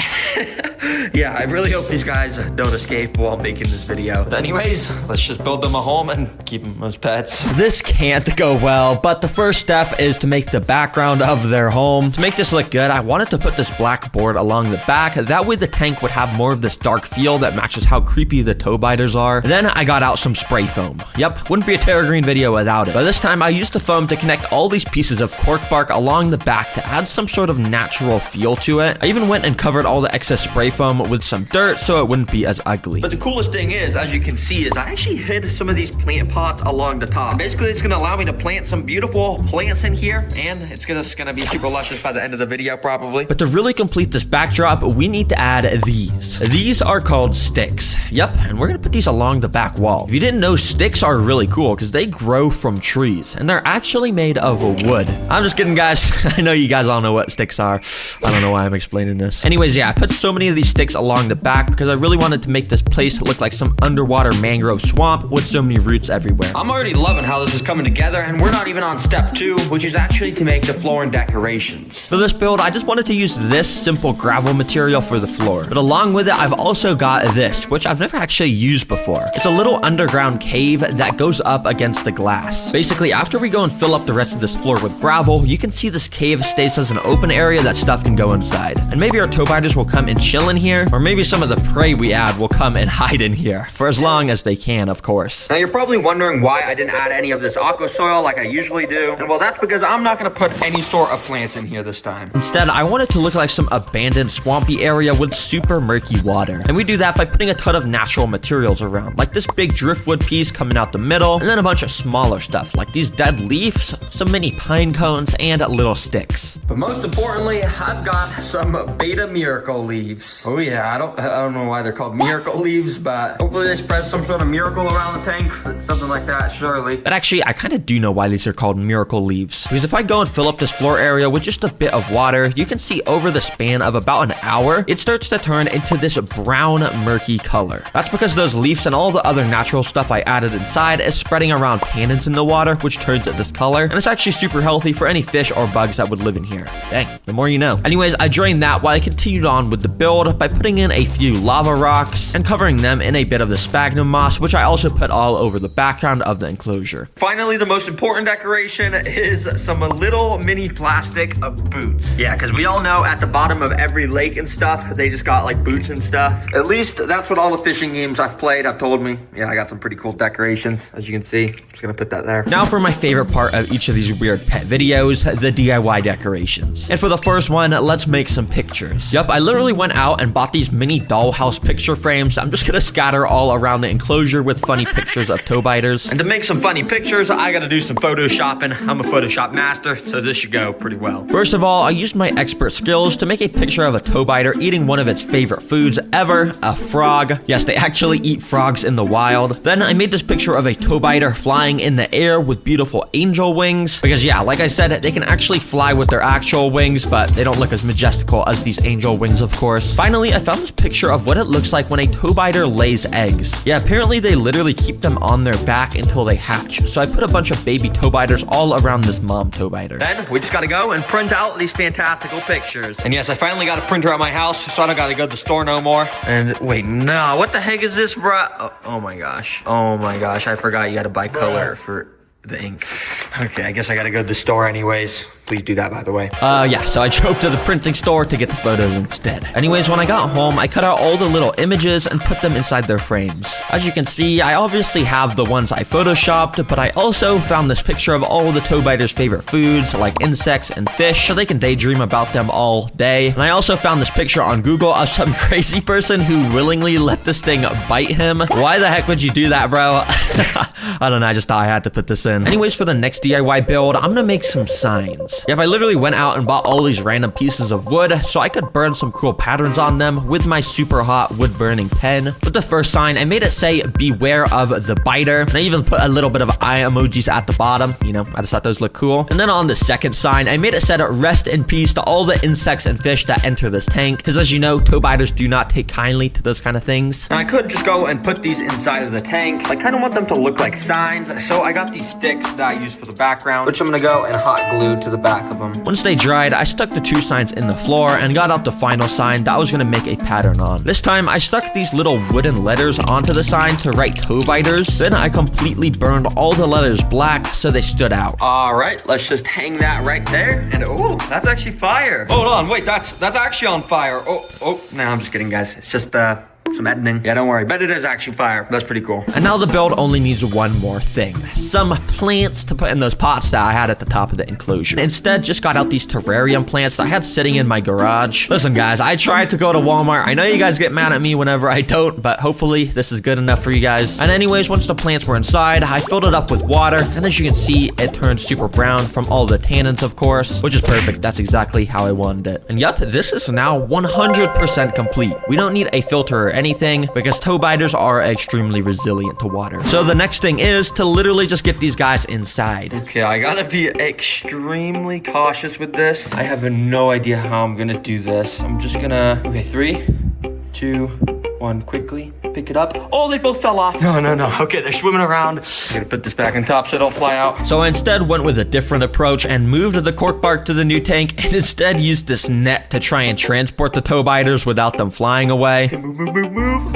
Okay. Thankfully, it was a little bit more successful, so I did the same with the other toe biter, and you can see they both just swam straight down to grab onto something, and they stayed completely still. But they do this for a purpose. You see, toe biters have evolved to have the exact same pattern and shape as a dead leaf, and they stay completely still till some prey swims by them. Then they pounce on it. So you already know, let's test the 3 food sources with these guys, starting with the smallest, which is actually mealworms, which I got right here. Mealworms are one of the most common foods for the kind of pets I keep, so I had a feeling these guys would definitely enjoy them. First of all, I dumped one in the water with some tweezers and waved around in front of this guy. And instantly, he dashed off of his rock towards it, and it actually scared me a bit, but he didn't even actually end up attacking the mealworm. So when he found a new spot to go and rest, I did the same exact thing. And this time, he struck at it, and he scared me so much, I actually dropped the tweezers with the worm. I don't know why this scared me. I'm literally using tweezers, but yeah. Anyways, on the 3rd attempt, this is what happens. He went and grabbed the mealworm with his claws, and he actually got a good grip with it. Then he brought out his sharp mouthpiece and started finding a good spot to poke into the worm with. Eventually, he made the bite, and as I said earlier, they inject a special digestive enzyme into their prey that turns the inside of them into a liquid that they then proceed to slurp up like a smoothie. And yeah, this must have been a tasty smoothie. All right, I'm gonna give mealworms a 7 out of 10 because those toe biters like them kind of a lot. But next up, we got an even bigger bigger insect. We got some roaches, baby. I think there's roaches in here. Oh yeah, right there. You see them? I wanted to make this one quick, so instantly I put one of these roaches in front of the second toe biter, and almost immediately he pounced onto my tweezers totally, and he just like would not let go. I think he didn't even see the roach, so I just knocked him off the tweezers and tried again. This time he actually grabbed the roach, but he also grabbed onto my tweezers again and straight up just would not let go. So I kind of just set the tweezers down while he ate the roach, and you can see this guy was also absolutely slurping this up and probably enjoying it a lot. All right. I'll give roaches an 8 out of 10. It seemed like they like them a little bit more. But now it's time for the toe biters' real favorite food. Or at least that's what I've heard. You see, insects are great and all, but in order for my toe biters to be healthy and thriving, they need to eat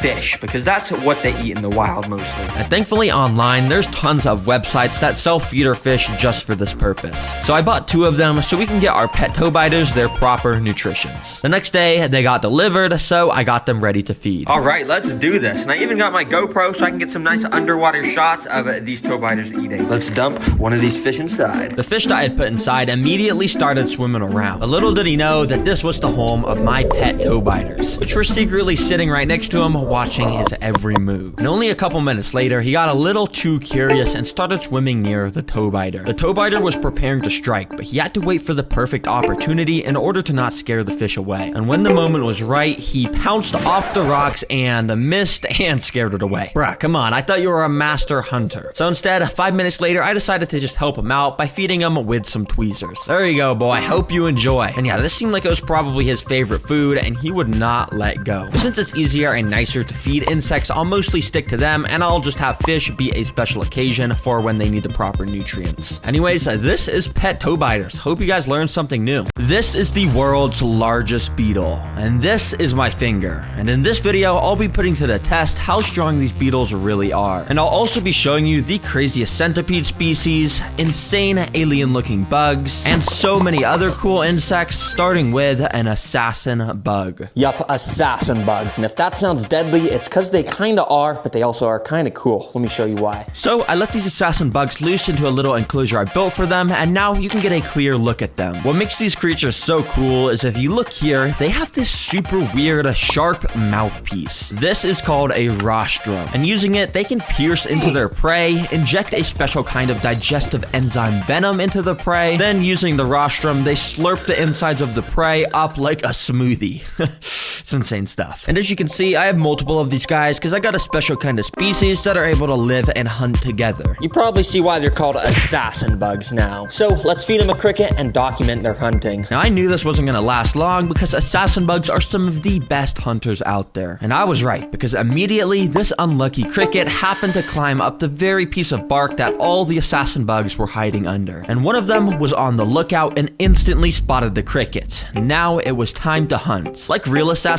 who move super stealthily, assassin bugs do the same exact thing. And this guy extremely slowly inched towards his target, and as the gap slowly closed, the assassin waited for the perfect opportunity to pounce onto the cricket, who was now in the grasp of the assassin bug. Right away, you can see the rostrum pierce into the cricket, and yeah, the inside of this cricket is now being turned into a juicy smoothie for this assassin bug to slurp up. Yep. Sounds yummy. All right, let me get this lid on. I don't want these guys biting me in my sleep or anything.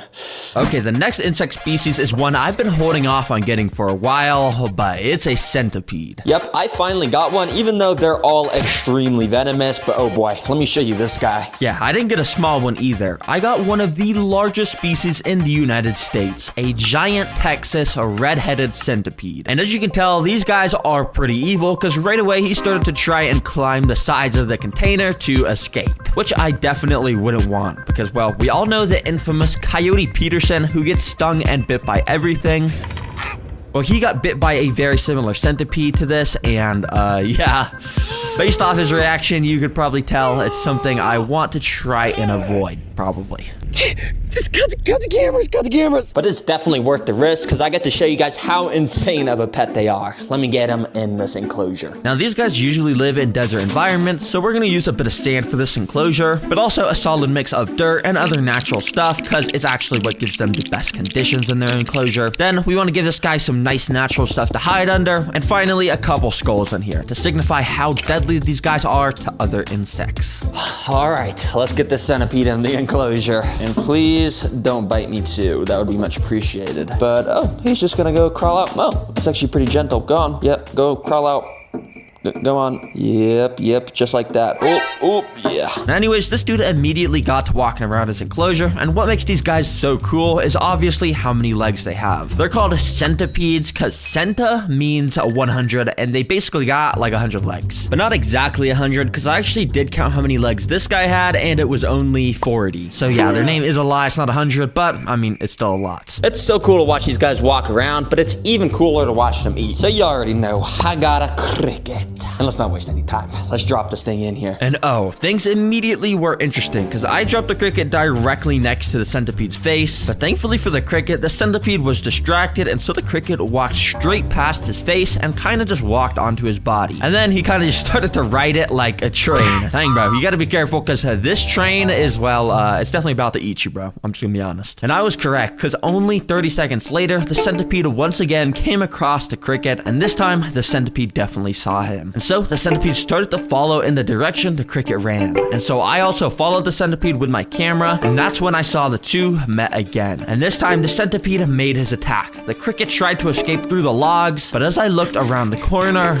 it's pretty clear the cricket wasn't able to escape because he was now in the grasp of this insane apex predator of the desert and was getting munched up. Good job, centipede. Even though you are a little bit creepy, it's actually super cool to watch you hunt. Okay, we're coming up on the world's largest beetle and testing how strong they are. However, I still gotta show you the next crazy insect pet on the list, which is a giant millipede. Now, the reason I'm showing a millipede right after showing the centipede is because they're very similar in a lot of ways, but they're also very different in a lot of ways. Now, the first way they're different is, well, you know how centipedes have that absolutely bonkers bite like I was talking about that's just extremely painful? Well, millipedes are basically the exact opposite, and they're some of the most friendliest creatures of all time. And to demonstrate that, I'm gonna let this thing crawl on me. And oh my gosh, the sensation of like these 300 tiny little legs crawling on my hand is just so weird. I don't even know how to describe it. But if I had to, I would just say it's a very tickly, because as you can see, each one of the legs on the millipede is almost kind of sharp, which lets it get a really good grip with what it's standing on. But yeah, it's just such a weird feeling. I even let this guy crawl on this cool snake plushie I had sitting around. And wait a second, this isn't any ordinary snake plushie. This is the brand new Terra Green snake plushie that just released today. This new Terra Green snake plushie is a massive 36 inches long, and it's awesome because it has the channel logo engraved all over it, and it's very derpy looking. And since you guys have been asking for plushies for a long time, I'm not only dropping this snake, I'm also releasing this super duper cute axolotl plushie with it. And of course, we got the logo engraved on this guy too as the blush on the cheeks. It's so cool. And since the snake is so long, it's kind of fun to play around with. I just swing it around my dog and wrap it around him and stuff. So I'll remind you guys again at the end of the video, but they just dropped today. So yeah, I don't know when they're gonna sell out. We only made a limited amount. So seriously guys, thank you for supporting the merch. It means so much. But seriously, let's actually get back to the bugs. I got some insane insects still planned for this video. Check them out on the store though. Yeah, let's go though. But you see, I didn't just get some lame millipede for this video. I balled out and got the most massivest millipede of all time, called a giant African millipede, which yeah, isn't really a very creative name. They just kind of said it's giant, where it's from, and that it's a millipede. But yeah, I'm not gonna complain. I guess it's easy to remember. Now, there's just one problem because the place I bought this from specifically said in the description, do not use cocoa fiber. Now, if you didn't know, cocoa fiber is basically like the holy grail of dirt for terrarium builders. It's just like a special kind of dirt that holds humidity very well, I guess. But yeah, it's like unheard of to not use this in a build. Like I've literally never made a build without this. Like what the heck, bro? So since cocoa fiber was all I had, I drove to the greatest store of all time behind Walmart, Petco, of course. And there I got the special kind of dirt that is not cocoa fiber. But I also got some of this mulch stuff, which is like wood chips and a bit of moss. But for the secret ingredient for the millipede tank, it's this thing, which I'll show you very soon. So when I got back home, I started mixing together all my new dirt materials. All these materials I chose are specifically designed to hold just as much moisture as the cocoa fiber, if not more, which as you can see, makes this super duper moisty. All right, it's perfect that it's now super wet, because if it was too dry, the millipede would not survive very long. They dry out super easily. So yeah, I'll have to spray this thing a lot to make sure it's always nice and moist. But since we have to keep this so wet, mold might actually grow on the sides of the enclosure. That's where my secret ingredient comes in. I got springtails. Now, if you've seen my other videos, you probably don't think it's that cool, but bruh, I mean, I still think they're cool, okay? Be free, boys. Yeah, springtails are just these super tiny white bugs that will go around and clean up mold if it grows. So yeah, they're perfect. Finally, I just put in some tiny bits of cork bark around to decorate the place and add some cover. There we go. This is a fantastical millipede enclosure. Let's go ahead and get this guy inside. Be free, boy. I hope you like your new home. Spent a long time on it. Well, I only spent like 10 minutes on it, but yeah, I hope you like it. Anyways, after he felt comfortable enough, he uncurled up from his ball and got to exploring around his enclosure. Now, there's not really much to talk about with these guys, unfortunately, because they kind of just walk around and don't do much else. The main thing that makes them cool and also similar to centipedes is the crazy amount of legs they have. And the average millipede has a way more legs than a centipede, as you can see. Very nice. Yeah, my guy just wandered around the enclosure for like 30 minutes, but eventually, once he feels comfortable enough, he'll start to burrow under the floor like you could see in this footage. And he'll basically just chill there for like 90% of his life, just eating the dead organic matter or something. I don't really know, but yeah, they're pretty cool. Anyways, next up on the list, I actually got something very interesting I've never showed on the channel before. A vinegaroon. This is the closest thing to a mutant creature on Earth I think there is. And it's extremely cool. I'll show you why. Yeah, you heard that right. A mutant creature. And the reason I say that is because look at this thing. It straight up has the body and claws of a scorpion, a tail that looks like a rat tail, and these weird antenna things that lobsters have. Yeah, this thing is weird. But probably the weirdest thing about this creature is in its name, because it's called a vinegaroon, and if you separate the words in there, there's vinegar and oon. Now, I don't know what the oon part of its name means, to be honest, but the reason it has a vinegar in its name is because this creature has the ability, when threatened, to arch its back up and shoot a special acid type of vinegar out of it to spray all over the threat, potentially blinding them so the vinegaroon can get away. And yeah, it's pretty crazy. And I'll be showing you guys exactly what that looks like. Let's get him in his enclosure so we can show it off. This one should work pretty well. Now, the build is pretty simple for these guys, and thankfully I can use cocoa fiber again. Phew. But yeah, I filled about 1/3 of the way up with dirt, and then I scattered some pieces of wood and bark around. This time I wanted to add some greenery, so I tore up bits of this moss and spread that around. I love this stuff because while it might look pretty dry right now, all it needs is a nice little spray to come back to life. And yeah, this stuff will just grow super fast over time as long as I keep this enclosure nice and moist. Anyways, Mr. Vinegaroon, this is your new home. Hopefully you like it. Let me just gently release you. Go on, can you walk out? Ooh.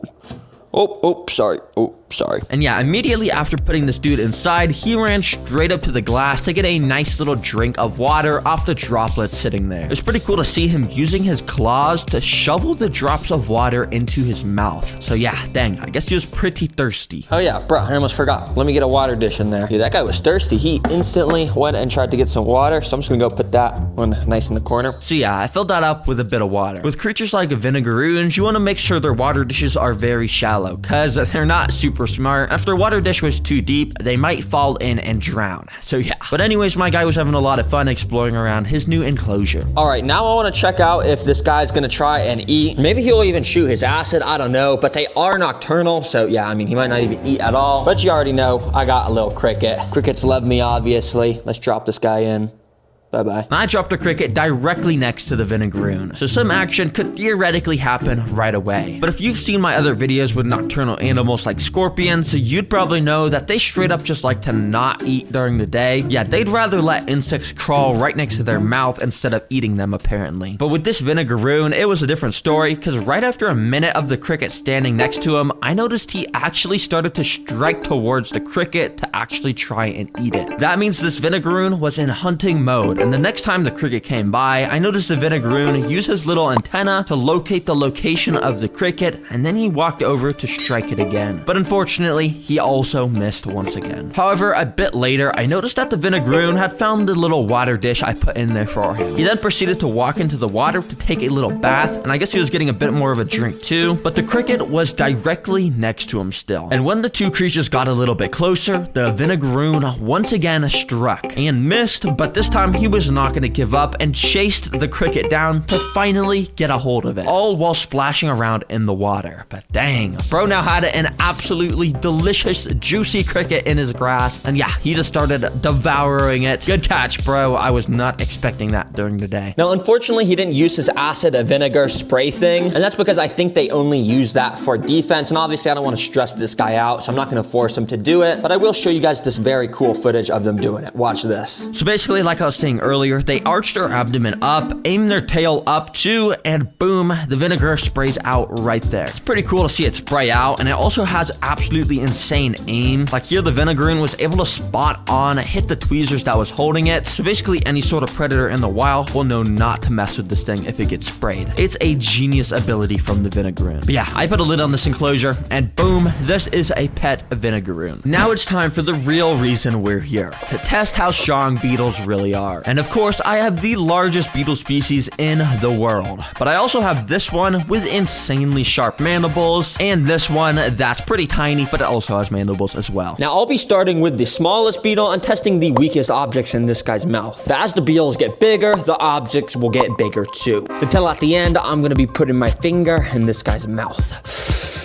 Thankfully though, I get to start with this little guy. It's a lot nicer. This is called a rainbow stag beetle. And while it's the smallest beetle I have, it's still pretty insane looking, because if you look very closely, it actually is a shiny purple color. There's not that many animals that have a purple color like this, so yeah, it's pretty cool. And I already built this guy a little enclosure, so I put him inside. Even though this place is pretty small, that's exactly how they like it, because they kind of just chill around all day and don't really move much. Now, the first object I'm gonna test with this guy is a little pack of jelly. Technically, this won't test their strength, but I just want to show you how they eat, because it's actually pretty interesting. Now, beetles like this are cool, because while they got their mandibles here, this is actually not their mouth. Their mouth is actually under the mandibles right here. So yeah, that's where they eat. The reason they have mandibles is so in the wild, the males can fight each other, and whoever wins the fight gets to go home with the female beetle. It's pretty interesting. But anyways, I went and put the jelly right in front of this guy. And these guys love sweet stuff like jelly or fruit. And in fact, I think this jelly is banana flavored, which is one of the beetle's favorite foods. So I thought this dude was just gonna start devouring it up right away. But in fact, he seemed kind of defensive and actually started attacking it with his mandibles. But after I really kind of started to shove it in his face, I think he got a little taste of it, and then he seemed very happy because he actually started to then eat it. And it's actually very cool to see how their mouth works. Yeah, he really just sucked all the juiciness out of this thing. So let's close this for now, and let's actually go and get out our second beetle, which is this guy. And he has way bigger mandibles. This is called a giraffe stag beetle. So yeah, this is also a stag beetle like the one before, but a slightly different version with these way larger mandibles that if you actually look at them are also way sharper. And yeah, they should be able to easily crush stuff way stronger than the previous beetle. And of course, I already got this dude's enclosure built, so I put him in as well. All right, now for the object for this guy to crush, I've got a little piece of cardboard. Oh, also, I'm gonna take the beetle out of the enclosure for this experiment. Let's go. So I didn't waste any time, and I just went and put this piece of cardboard in this dude's mandibles. And he sort of started to close his mandibles on it, but I'm not gonna lie, it was a kind of lackluster effort. I even tried putting it in at different angles to see if he could actually crush it, but yeah, he wasn't really doing a good job. So I decided to give him an easier object to crush, a paper towel. Surely he could at least make a hole through this with his insanely sharp mandibles. But yet again, even after putting it right at the super sharp part, yeah, he didn't really make much of an impact, to be honest. Bruh, nah, these beetles got the most intimidating mandibles. Oh, he just almost bit me. But bruh, you can't even bite through cardboard or even a paper towel, bro. I mean, I'm not gonna lie. What are these mandibles for? You can't even bite through this stuff? No, I'm just kidding though. These are actually insane creatures. They're super cool. Let me get this guy back in his enclosure. Anyways, what I'm really excited about is testing this bad boy's bite. Well, I mean, I'm not actually that excited. I do gotta put my finger in here, but let's just do this. Yep, it's finally time for the craziest and also largest beetle in the world. A Hercules beetle. You guys have no idea how hard it was for me to get my hands on one of these. They were out of stock everywhere, and I had to message so many people, but I finally did. It was super expensive, but it's definitely worth it. Yeah, these guys live in the South American rainforests, and unlike other beetles in this video, they literally have fur on them. Yeah, that's how you know they're exotic. But that's not even mentioning they have these absolutely bonkers mandibles. Cause of what? The mandibles are basically like double the size of the body. And I got a pretty solid sized enclosure for this guy, but I'll once again be doing this test outside the tank since they're so massive. Now, before I put my finger in the mandibles, I first got something very close to a finger to find out the real damage I was about to face. Yeah, I got a carrot, because you know, whenever I see videos of people like testing their fingers and stuff like car door windows or something, they always use a carrot first as like a good representation of what it's like before a finger. Bro, imagine he just chops clean through this carrot, and then I'm gonna have to put my finger in right after that. Jeez. Anyways, I went and put the carrot in the mandibles without wasting any time. And guys, to be honest, I was kind of expecting this to rip through the carrot because they just look vicious. But after moving the carrot over tons of different parts of the mandibles, the most the beetle did was give a very light pinch to the carrot. And yeah, all it took was a bit of wiggling to get the carrot out. Bruh, wait a second. I'm not even scared to do this anymore. Yo, that thing barely affected this carrot. I'm just gonna put my finger in right now. Hercules beetle, you don't even scare me. Let's do this. So without wasting time, I just put my finger in. Found the perfect position to get pinched in the best way, and then the beetle started to close his horn mandible. 1 month ago, this rainforest was nothing but a barren wasteland. But as time went on, predators evolved and prey fell. Even natural disasters would ravage the ecosystem. But despite the dangers, some animals went on to thrive. Although it started from nothing, in every blank slate lies a tale waiting to be told. So here is the story of my 30-day rainforest simulation. On day 1, the beginnings of the rainforest were constructed. Earth was layered, moss was spread, and plants emerged. As greenery took over, our journey of life was only just beginning. Because hidden deep under the soil, something was alive. There were earthworms. These creatures are expert dirt excavators, helping plant roots spread. While they dig, earthworms also decompose decaying material within the soil, transforming it into food for the plants above. With just these little worms and the plants, this ecosystem would be able to thrive for years on its own. But little did these worms know, there was something else. Deep inside the luscious vines of the jungle, crickets were breeding. And while they may look cool, these crickets were very, very hungry. They were starting to eat every single plant they laid their eyes on. And as a result, over the next few days, the plants started disappearing at a shocking rate. The ecosystem was falling apart, and the worms could do nothing to save it. Are you serious right now, bro? The ecosystem needed to be saved, as I still had insane plans for upcoming stuff. I had to introduce a top-tier predator to the rainforest, a creature that would demolish the cricket's population. Let me introduce you to the Australian white tree frog. This fierce predator of the rainforest should do the job of eating the crickets perfectly. And as soon as I let him go, the hunt begun.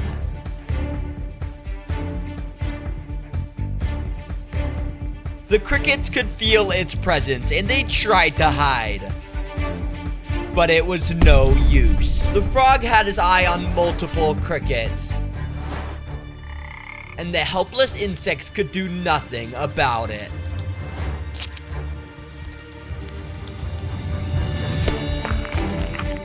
It only takes a singular strike from the frog. And with it, he earns himself a nice and tasty meal. The cricket's population finally begun to fall as there was a new king of the jungle. And as the days went on, the ecosystem started to restore itself. Everything was sustainable once again, and along with this newfound peace, something else appeared. A thick and misty fog started to roll in. While the rainforest had seen some rain prior, today the forest was about to see its biggest storm yet. Out of nowhere, thunder appeared and the rain started to pour down. This would be a long storm, so the animals had to buckle down. The frog quickly retreated behind a log, while the worms burrowed under the ground even further. It was intense, and the winds even blew away some of the leaves. But after 2 days, it finally started to calm. As the rain clouds receded, it was obvious what they had left behind. A tiny little pond had been formed, and while it was small, this water would allow for an entirely new type of life to thrive. In fact, if we zoom in, that life is already visible. Springtails. All over the surface of the water were these micro insects. In just the few days that it was raining, these creatures rapidly reproduced all over the forest. But thankfully for us, these guys have no ill intent, as their main purpose is to break down organic matter in the plants and water, helping the whole ecosystem to thrive even more. The little springtails even ventured onto this log to clean it. But this sustainability would not last very long, as under this very log, something bad was brewing up. Over the next few days, an odd sound was continuously growing louder and louder. There was a new creature alive under this log. So on day 14, I lifted up the log to expose what was underneath. Mealworms were in full breeding mode. These mealworms are different from the earthworms at the start of the video, as their numbers are much larger. Because of this, they're stripping too many essential nutrients from the soils, and in turn, they are tipping off the balance of the ecosystem. The plants once again started to disappear, and by day 17, these mealworms were absolutely everywhere. The frog had noticed these new insects and immediately started his hunt. He tried to eat as many as he could. But it was no use. Mealworms breed at a rapid pace, and the frog could simply not keep up. And at this state, the ecosystem was once again collapsing at an even more drastic rate than before. It was time to introduce a new predator to our rainforest once again. Meet the green anole. Our ecosystem is about to be introduced to 2 of these cold-blooded creatures. And as a result, everything should hopefully be fixed. So I added them in. And almost instantly, they sensed the worms. Now, they may look small, but these lizards are incredibly fast, allowing them to ambush any worm they laid their eyes on. The green anoles sat on a vine, waiting for an unlucky worm to stumble across them. And while they were waiting, one of them even turned brown to blend in with the stick that he was on. It didn't take long until their first unlucky victim stumbled in. And of course, the encounter didn't last long. The mealworm population finally started to fall one after one. Our lizard duo had successfully saved the ecosystem. And as day turned to night on day 23, I decided to let a few more crickets into the enclosure to show you just how quick these green anoles really are. Within seconds, the lizards noticed the insects, and their tiny little eyes locked onto their targets. The crickets had mere moments to be alive. All of a sudden, one of the lizards dashed into his prey through the darkness so fast that I didn't even catch him eating the cricket. The earthworms, frogs, springtails, and lizards were now thriving together to finish off our rainforest simulation. And on the final day, day 30, I woke up to something magical. Flowers had bloomed and luscious plants were everywhere. The rainforest was complete and our remaining animals could live happy together. Thanks for watching, and I wanted to let you all know this is actually my first ever video. So to show that you want to see more, it would mean a lot if you could subscribe to the channel. Also, I'm looking to create a lot of videos similar to this, so if you have any ideas you'd like to see, comment them down below. Once again, thanks for watching. What could go wrong? Let's just buy this at the cart. So in this video, I'm gonna build it at home, show off everything about keeping a pet cow killer, which means yes, I am going to let it crawl on my arm. If it stings me, I am going to be in. So I got out the enclosure and a bunch of desert rocks to build its home. To start, I stacked each of the rocks in this pattern that would create a canyon look in here. Now, the reason I bought these types of rocks is because they look like the rocks in real canyons. But yeah, because they look so realistic, these rocks were very expensive. Yes, that's actually how much they costed. We don't talk about that. You see, cow killers live in deserts in the wild, which sort of makes sense because all of the most deadly and painful animals live in the desert. Anyways, to finish the canyon look in this enclosure, I got some of this excavator sand stuff. You see, if I add this bowl of water to this tub of the sand and, pour it in there like that, then just go and mix it up with my hand. And after a minute, it turns it into this clay substrate, which I can kind of make into a nice ball of,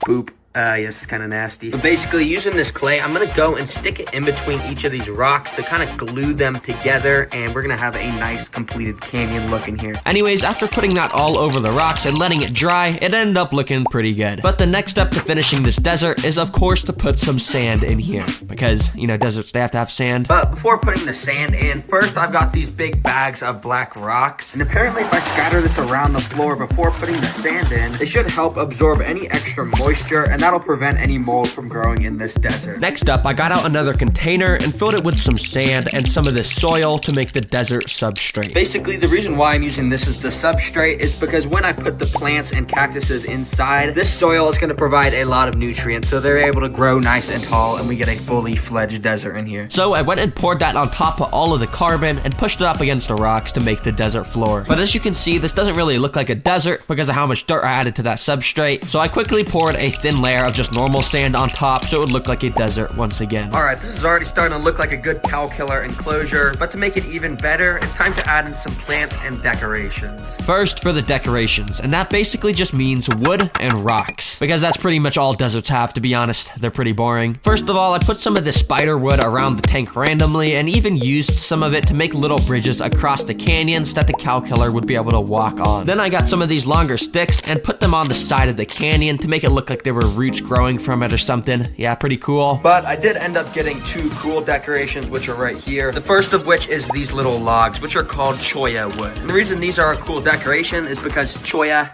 it's a cool word to say, I'm not gonna lie. Oh, and also they're good because they have all these little holes so the cow killer can run inside and then just hide and make a home in there. So yeah, that's good. And for the second cool decoration, I got a live scorpion. I'm just kidding. It's actually not a live scorpion. Oh, it's a plastic toy scorpion, but you know, it's a desert, so I think it'll fit pretty well. I'm just gonna put it right in this empty spot there. Take a look at that.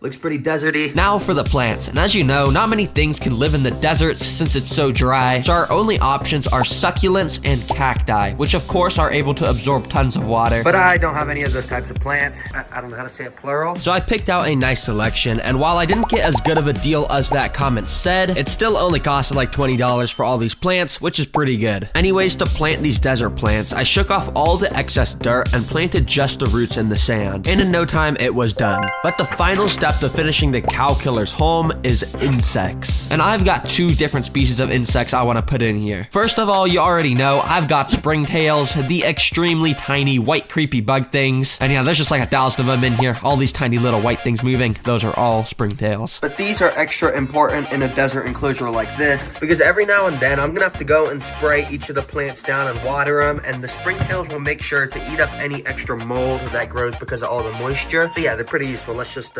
dump these guys in here.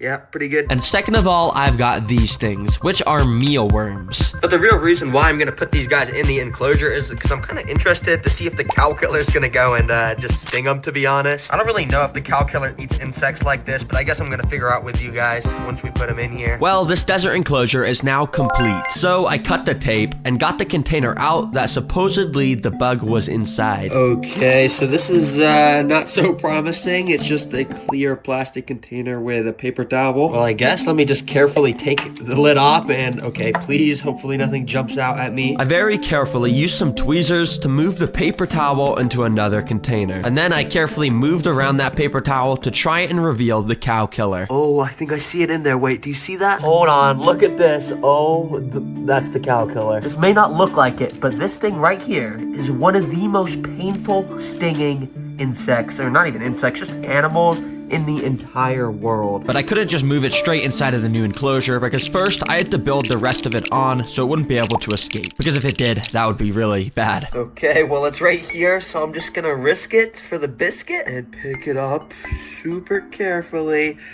And drop it. Okay, you're in your new home. Enjoy it. Soon enough, the bug crawled out of its paper towel and started to explore around his new home. There's this insanely viral YouTube video where a guy named Coyote Peterson lets himself get stung by a cow killer. And based off of his reaction, you can tell this insect has one of the most painful stings in the entire world. Now, normally you would want to stay away from these things, but I just found a website that will sell you one as a pet. They say this thing's called a cow killer because its sting is powerful enough to kill a literal cow. Huh, what could go wrong? But considering the cow killer spent the last week in that shipping box, it's probably pretty hungry. So I wanted to get it fed right away. And when you search it on Google, it says the cow killers like to eat nectar, larvae, and adult insects. So I think first I'm gonna feed them some of this insect jelly food, which I usually feed to my crickets. But basically it should replicate the nectar that they find in flowers in the wild. So I opened up the pack of jelly and put it right in front of the cow killer. Within about a minute, it must have picked up the scent because it crawled right up to it and just stayed there looking like it was eating it. Yo, look at the cow killer. It just put its face straight up to the jelly and is just devouring it, I'm pretty sure. And yeah, he really just sat there for 20 whole minutes eating it, and I eventually just took the jelly away from him because I didn't want him to eat too much. Anyways, I want to see if this cow killer is going to eat the other stuff that Google said it would eat. And one of the things it said it would eat is adult insects. And if you remember, I did put mealworms in here. Let me see if I can find one. Here we go. There's just a mealworm in the sand right there. But I just want to bring this right over to the cow killer and see if it reacts if I just drop it right next to it. Let's see what happens here. Now, right away, the cow killer noticed the mealworm and went straight up to it. But while it even started to crawl on top of the mealworm, it didn't really seem to care at all that it was there. In fact, it kind of just put its mouth on the sand where the insect jelly was just sitting to try and suck up any of the last sugar that was there. So yeah, I guess they don't really eat insects. Called a cow killer because they say its sting is painful enough to be able to kill a literal cow. What? Yeah, so Are you basically, serious? the reason I brought you in today is because I just want you to film me, basically letting it crawl on me, because I was just thinking, you know, like I just want to bond with it. That sounds like a really bad idea. So first, I'm going to start by picking up its abdomen with these tweezers. Now, don't worry, this doesn't actually hurt the bug because it has a super strong abdomen. It's just basically like a skeleton. Oops, I dropped it. But eventually, I picked it up again and put it inside of the container. Okay, you got a good shot. So basically, I'm just going to start by putting this like this. I don't want to get it mad when it crawls out. I just want to let it crawl out itself. And this will kill a cow. Well, yeah, that's what they say, but I don't think it actually can. All I know is it's super painful. It didn't take long until the cow killer got to the edge of the container and then stepped onto my arm. Now we just hope and pray this doesn't sting me right now. So I don't want to make any sudden movement because then it's going to know I'm bad and it's going to try to sting me. Now, I had to let it stay on me for at least a minute. So in the meantime, I just tried to talk with my mom to distract me. What is the purpose of this? You want to bond with your pet? Yeah, because everyone bonds with their dog and stuff. I just want to bond with my cow killer. You see how its sting is just like crawling along me? It could accidentally sting me at any moment. At this point, it started to look more aggravated, and as soon as the timer hit 60 seconds, I put the container in front of it hoping it would crawl in. But it ended up crawling around it onto the side of my arm, where it eventually fell off onto the table. So I quickly scooped it up back into its container. We got it. That was actually really nerve-wracking. I don't know if I was saying a lot. I was actually like, my heart was pounding like 200 beats a second. But now I can say I've been bonded with a cow killer. What are you going to name The it? cow killer. The cow killer. That's a cool name. Now, I didn't get stung today, but I'm gonna have this pet for a while. So if you guys really want to see it, I honestly wouldn't be totally opposed to doing it. So if you want to see me get stung for a video, for the build, you already know we're gonna be starting with some aqua soil, which is super important for making sure our plants grow nice and strong. But if you've seen my channel before, you know this soil can make the water extremely dark and dirty. So this time I've come prepared with a bunch of sand. We're gonna give this a nice clean coat on top of the soil, and in order to make it look not so flat, I made this little sand hill in the left corner. But now that we've got about an inch of soil and about 1/4 an inch of sand, we can start getting cool decorations in here. And first up, let's just focus on the wood. And yeah, I'm Terra Green, so we got some pretty good options for wood. In fact, in this closet, I think we got a lot of wood in here. Shoot, I forgot how much there was in here. This would have been useful for some past videos. Anyways, I gathered them all up and brought it over to the mega tank. Since the wood will kind of be the base of everything, I really took a bit of time to find the exact pattern and types of wood that I liked most. And after a little while, I ended up deciding on this. I kind of liked how all the wood was in this one area, and hopefully by the end, it's all gonna look like tree trunks growing out of the water. But for now, I actually have to take the pieces of wood out and throw them in a bathtub. Now, technically, I don't think we have to do this, but basically the thinking is if we let this soak up a bunch of water inside the wood, when we go and add the water inside of our fish tank, the wood won't just like float to the top, because that's a problem sometimes I have. So yeah, I think I'm just gonna leave this here for a few hours. After a couple hours, I went and put them back in the tank, added the price to the total, and now it's time to add in some rocks. We're gonna keep it simple, just a couple pretty big gray rocks scattered around that I bought from an aquarium store earlier, and I figured it'd be cool to kind of blend the gray pattern into the sand more, so I used a bunch of these tiny gray pebbles to do that to all the rocks around. And with that, I would say the base decorations of the enclosure are complete. Now we gotta do the DIY decorations. And this is where it gets fun, because right in this area right there, I want to build a custom fish statue, because I don't really know why. I just think it'll be cool or something. Now if you're wondering how I'm gonna do this, well, first of all, I set up a table next to the tank that I could work on, but then I got out this brick and some chisels. Yep, I'm gonna carve this brick into a fish sculpture. This probably isn't gonna go so well. But quickly before doing that, as you know, I could the hammer, but it wasn't really effective. So I took the chisels out of their package and instead used the hammer to smack the back of it. And basically, I just did that over and over and over and over, very carefully, trying not to break it. I did make one mistake by accidentally breaking off a big piece of the base, but I quickly fixed it up until it was done. Well, here it is. My first ever statue I sculpted out. And besides a few things I kind of messed up on it, I would say this belongs in the museums besides the greatest works of sculpts of art of ever. But yeah, anyways, let me just put this in right there and boom. But I still kind of felt like something was missing, so I bought a very important addition, googly eyes. There we go. That's what it was missing. If you think I should try building a statue again in a future video, let me know in the comment. And also, let me know what to build. Don't make it too hard though. I don't really want to build anything too hard. Now for the next DIY decoration, let's make a custom aquarium background. You see, many people add these backdrops, which make the back of their aquariums blue, or they can have stone textures. But since it was so big, I actually routed my hose through my window. That way I could just turn on the faucet and it would fill up. And it only took about 15 minutes for it to fully fill up. Now, I don't actually want to just only fill this up with water, because if I had put a fish in here right now, it would die. You see, this is because fish poop, obviously. But in aquariums, the poop actually dissolves into the water, which over time, the fish will have to breathe, and obviously, poop water isn't good for the fish. So we need to do something called cycling, which will add bacteria that eats the poop before the fish breathes it. So I added in a couple products that did just that. Then I even sprinkled in a little bit of fish food, which will basically feed the bacteria I just added and make it stronger so it can break down the poop even better. But anyways, I had to wait a whole 12 days until the cycling was done. So yeah, now you probably know why I don't show that every video, but in the meantime, I was able to go and pick up, the backdrop. Yeah, looks pretty good. So I put that behind the tank, and now I would say we're ready for step 4, adding in the aquatic plants. So I quickly drove to the store to go buy some. Okay, I'm at Petco, and I have a feeling I'm about to spend a lot of money. Because if you look over here at the plants, it's $11 for this tiny plant. And a medium-sized one is even more. And well, I need like 50 of these. So I picked out all the ones I liked and bought them. I even ended up going to another pet store to buy all of their stock. So by the time I got home, I was absolutely stacked with aquarium plants. If you're wondering, the total came out to $593. Yeah, that's kind of sad. But anyways, let's just get to planting them. Let's go. First of all, I drained the cycled water into a tub to make it easier to plant. Then I went in and started to put the smaller plants in the front, the medium plants, in the middle, and the large plants in the back, of course. I even had a couple plants left over, so I started to scatter them along the wood to fill up the tank even more. Finally, I filled it back up with water, and by the end, this is what it looks like. And well, dang, I would say this is pretty good. Nice job, me. You did a good job building this. And now that the tank is complete, it's time to do the last thing. Stock it with fish. And oh boy, this is gonna be fun. Usually I buy my fish online, but this time I wanted to head to the biggest fish store in my state that will 100% have some insane species of fish. This is gonna be like a 4-hour drive, so let's go. Thankfully, you guys don't have to watch the whole 4 hours because of the magical power of editing. But anyways, here's the store. Okay, well, I made it, but I'm not gonna lie, this place kind of looks small.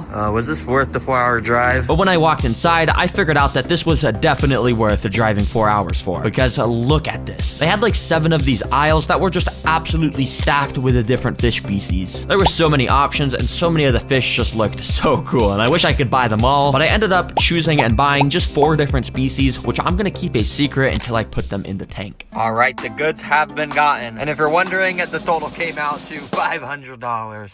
But anyways, let's just go home. So I quickly drove the 4 hours back. All right, now it's time to add in the fish. Now I've got 4 different species that all have some sort of unique special ability. But for now, we got the first fish species right here. These are balloon mollies, and I've got 14 of them, which should fill up the tank pretty nicely. And after a little bit, they all swam out the net to start exploring around the tank. Instantly, they all kind of just grouped up, and they seemed like they were having an amazing time looking around their new home. Now, I did say that every fish I was going to add has a special ability, and these guys, they have an ability. It's just not that special. You see, mollies like these guys will constantly just swim around the tank, sucking up sand or taking nips at the plants. And the reason they do this is because they're actually able to filter out microscopic little food particles from the sand and the leaves. And yeah, they basically just spend all day swimming around looking for something to eat. Anyways, fish number 2 is in here. These are hillstream loaches, and yeah, there's 5 of them in here, which you might not even be able to tell. And yeah, they definitely aren't your average fish species, but they're insanely cool, so I put them all inside the tank. Instantly, they swam down to the bottom because these loaches are bottom dwellers, which means they spend basically all their time just chilling on the floor. But what makes these cool is not only that they look like stingrays with those flaps coming out of the body, but those flaps actually have an important purpose. You see, hillstream loaches are able to suction their body to surfaces like the side of the glass by pressing their fins down. And this basically lets them just swim along the glass and eat up any sort of algae or biofilm that grows there. Technically, these guys can get almost all their food on their own by doing this. Man, I love these guys. They literally look like little aliens that'll suck at your face. Yeah, they're pretty cool, but the third fish is even cooler. These are clouded archerfish, the biggest fish I'm gonna be adding. And I've shown archerfish in videos before, but these clouded ones are a bit different and they're gonna go well in the tank. But the thing is, right after adding them in, the mollies actually kind of started to surround them to inspect their new tank mates. I did carefully watch this to make sure no fights broke out, because these archerfish can be slightly aggressive at times. But after a couple minutes, the mollies stopped surrounding the archerfish and they started to swim around. Now you see, archerfish basically spend all their time at the top of the water, and they do this for a very special reason. That's because archerfish's special ability is they're able to spit a little stream out of the water into the air, specifically to knock types of bugs into the water so they can eat them. It's absolutely crazy, and I just had to try it with these guys, so I got out a cricket onto my hand and just kind of held it above the water. I held it there for a few minutes, and the closest one got was this archerfish, who was just sitting right under my hand. But I guess he couldn't see the cricket moving or anything, because he didn't even try to spit water at it. Well, shoot, none of the archerfish are trying to eat this thing right now. But I do actually have a video about a year ago I posted about the 7 weirdest fish, where I actually showed the archerfish shooting. And as you can see, it's super cool and super satisfying once it actually does. And yeah, they just basically gulp the cricket out the water once they land it in. It's very cool. But anyways, now it's time for the 4th and final fish species, which is right here. And in fact, it's actually not a fish at all. These are brine shrimp, and in fact, they're actually not meant to be kept as pets at all, because they actually live in salt water. But many aquarium owners will use these guys as a food source for their fish because they're very nutritious. And so I just had to try and feed some of my new fishies. So I poured the brine shrimp into a water gun, and yes, I did have to put them inside a water gun. I couldn't find any syringes or anything to suck them up with. But anyways, I started to just shoot the water gun into the water, and every time I shot it, you can see a few of these little white specks came out of the stream. These are the brine shrimp. And after I started to shoot the gun a little closer to some of the fish, at first you can tell they were kind of scared and probably thought I was trying to attack them or something. In fact, it took a couple minutes before I noticed the first fish starting to eat the shrimp. But oh boy, was this fish absolutely loving it. He was just going around gulping up shrimp after shrimp. I guess they're just super tasty to the fish, because over time, pretty much every fish ended up getting their fair share of this food. Well, all the fish have been put into this tank, and it's completely built up. So I would call this a... I've gathered the craziest animal videos on the internet. Here they are. For our first crazy video, these guys were exploring a beach cave when this happened.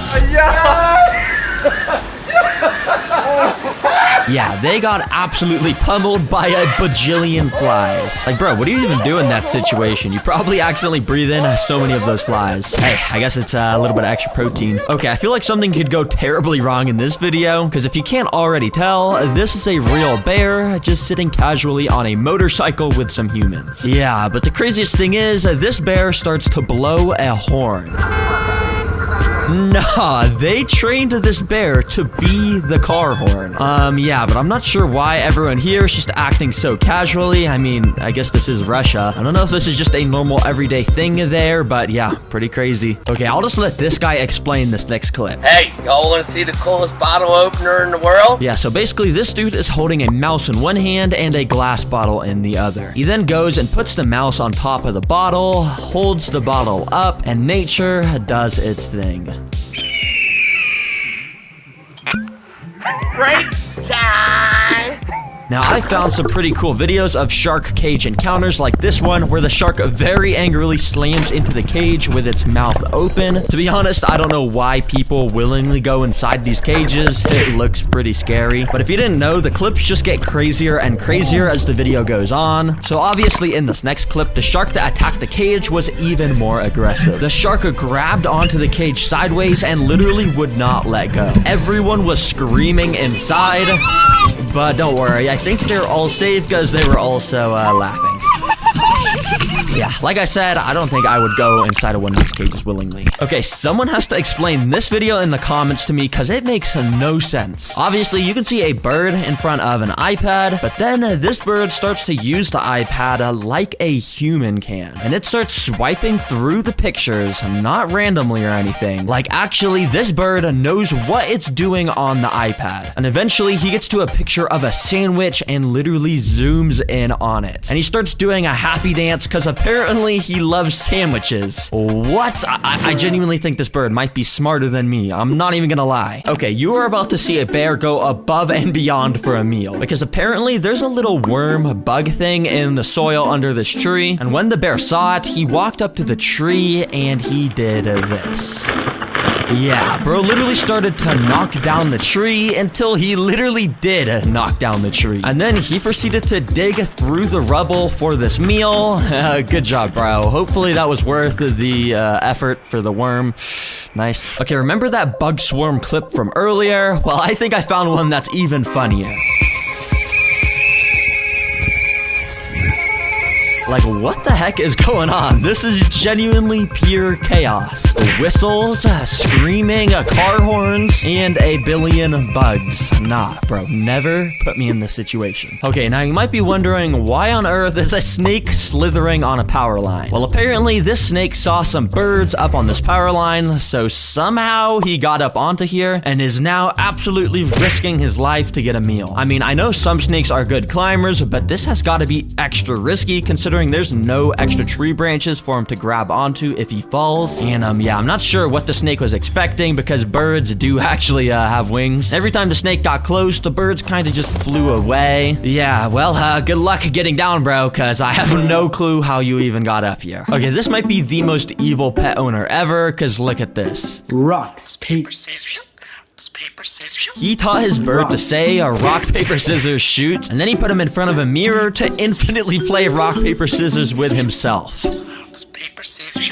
Paper, scissors. So yeah, this bird is in a never-ending game of rock, paper, scissors. Is anyone gonna tell him he's playing against himself?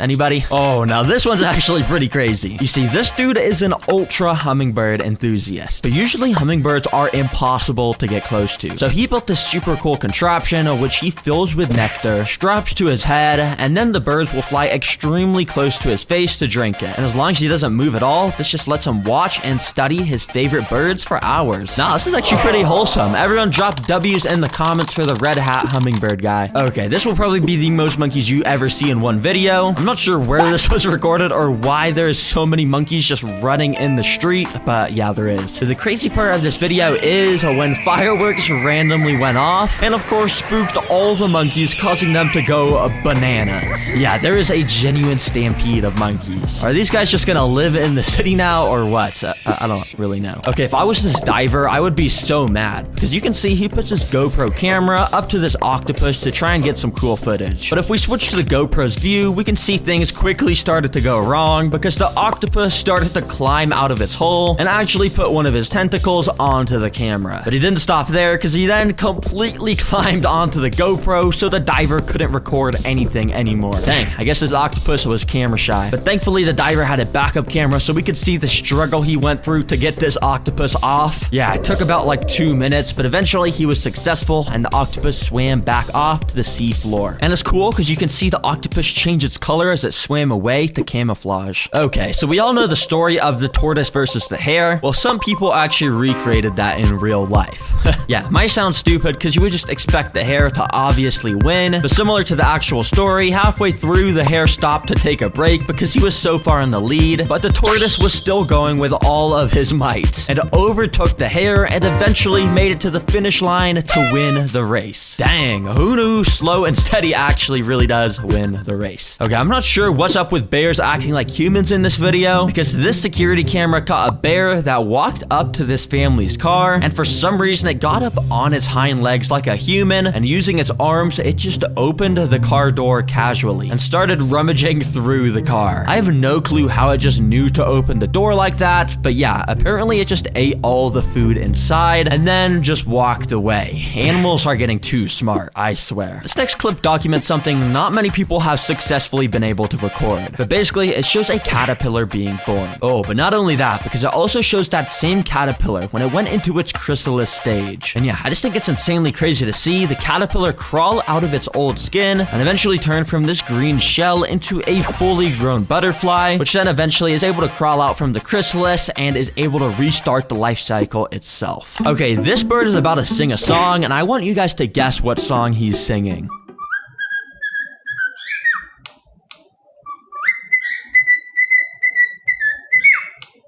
Yeah, he's singing the If You're Happy and You Know It song. And the craziest part is when he taps the beak on the table at the part where you're supposed to clap your hands.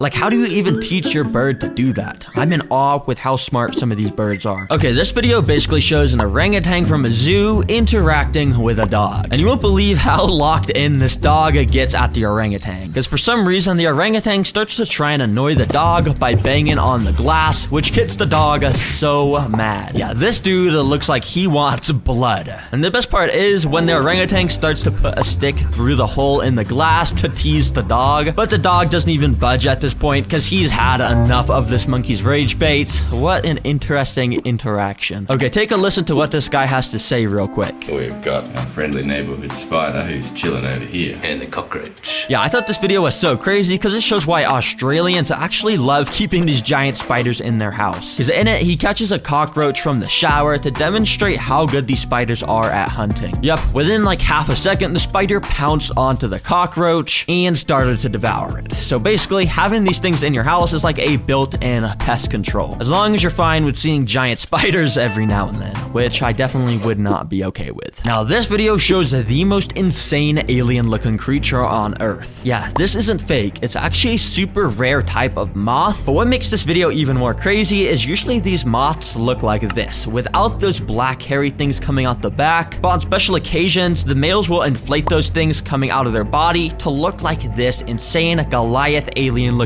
creature. So yeah, this is super rare and I hope I never see this. Okay, so this may just look like a fun home video of people who found a dancing bug. I think we should get music to go to it. But oh, this is not a friendly bug. It's a toe biter. And trust me, I've made a video on getting these guys as a pet and I know they are not friendly. So that's why I wasn't surprised when this happened.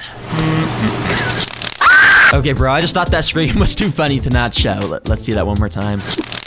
Okay, I know the quality on this video is so trash, but it's literally because it's just so insane. Because if you look closely, this is a bee and this is a nail. And this bee is pulling the nail out of the wall. Yeah, and that's like the whole video. Like, is that not insane how a bee is pulling a nail out of the wall? This is either the strongest bee ever, or this is the weakest nail ever. Anyways, yeah, he pulled it out so you could go inside the hole. It's actually very smart. Okay, this video just shows another casual day in Australia. So the owners had come in to have their morning shower and found the snake curled up. So yeah, I guess living in Australia means you're okay sharing your house with insane animals like massive snakes. But I kind of feel like this snake was just trying to get clean and take a shower. Like, bro, why are you removing him from the shower? And then even worse, they kidnapped him into this big dark bag. Wow. That is just, that's evil. And earlier, I showed shark encounters from inside cages, but now we got shark encounters outside a cage. And this is where things could go seriously wrong. But thankfully, these were trained professionals under the water, so when the sharks started to show signs of aggression, they knew exactly what to do. You see, the sharks kept advancing towards the divers, and they had to actually keep pushing them away with their hands. And eventually, this shark went up to this diver and actually started to take bites at him. The diver quickly tried to use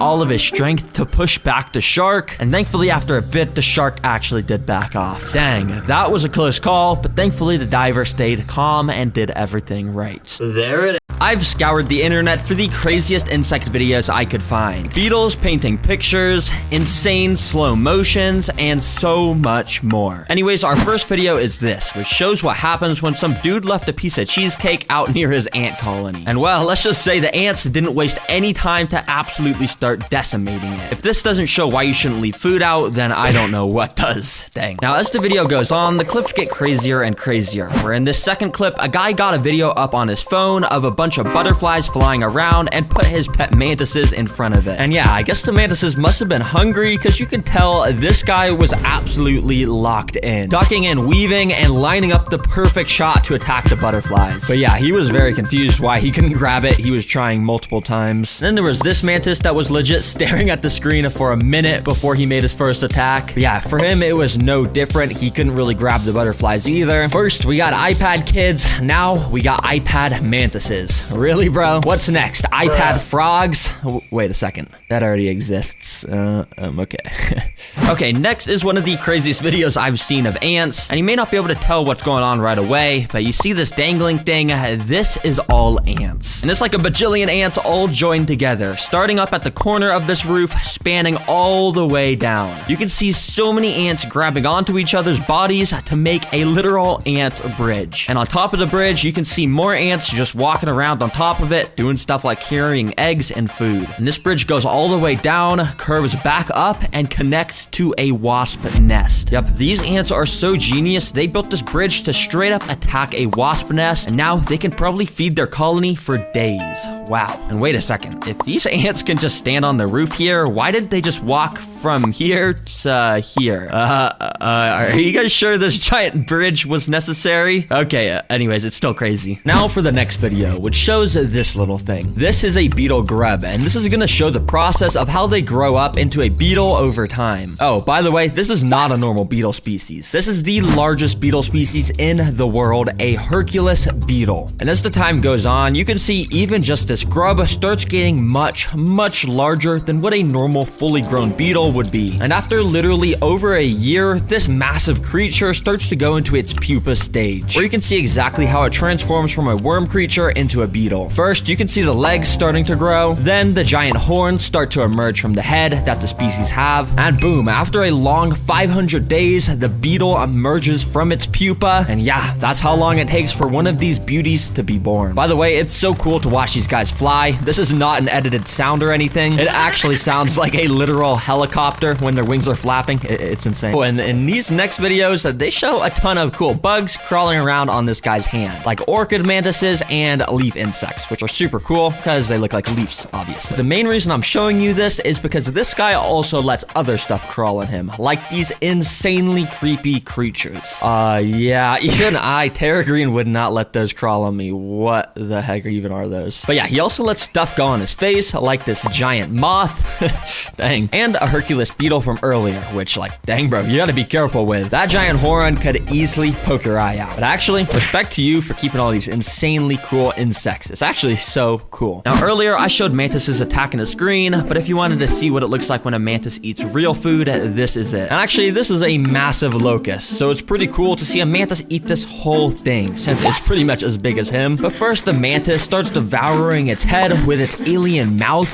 then it works its way down the body. And yeah, the mantis basically takes no breaks while eating. The endurance is actually pretty dang impressive. And by the end, there was nothing but scraps on the floor, and the mantis's belly was pretty dang big, which makes sense, he just ate a lot. This next video I found shows this insane time-lapse footage of leafcutter ants doing their signature thing, cutting leaves. In it, you can see how they all work together over time, cutting out these circular pieces to absolutely decimate this leaf till it's no more. The scientist that filmed it even got this super close-up footage showing exactly how their mandibles cut through the leaves, showing how it works almost super similar to how scissors work. It's crazy how some animals in nature have evolved to do this. But the coolest thing is how he got this footage that shows while a leaf might just start with one ant cutting it, that one ant will take her leaf back to the colony and let all the other workers know where that leaf is. So that way they can all swarm it and basically speed run to chop the whole thing up. Yeah, it's super cool how these guys work as a team. Have you ever wondered how so many ants are born? Well, it all starts when the queen ants and the male ants are mating, which is shown in this video. This is the queen ant and this is the male. And you can see exactly how much more massive the queens are than the males. And it's actually kind of funny because oftentimes many males will latch onto the same female all at the same time and try and mate at the same time. And sometimes the female will even try and fly while this is all happening, which doesn't exactly work very well with all that extra weight weighing her down. Yet somehow the males managed to stay clinging on.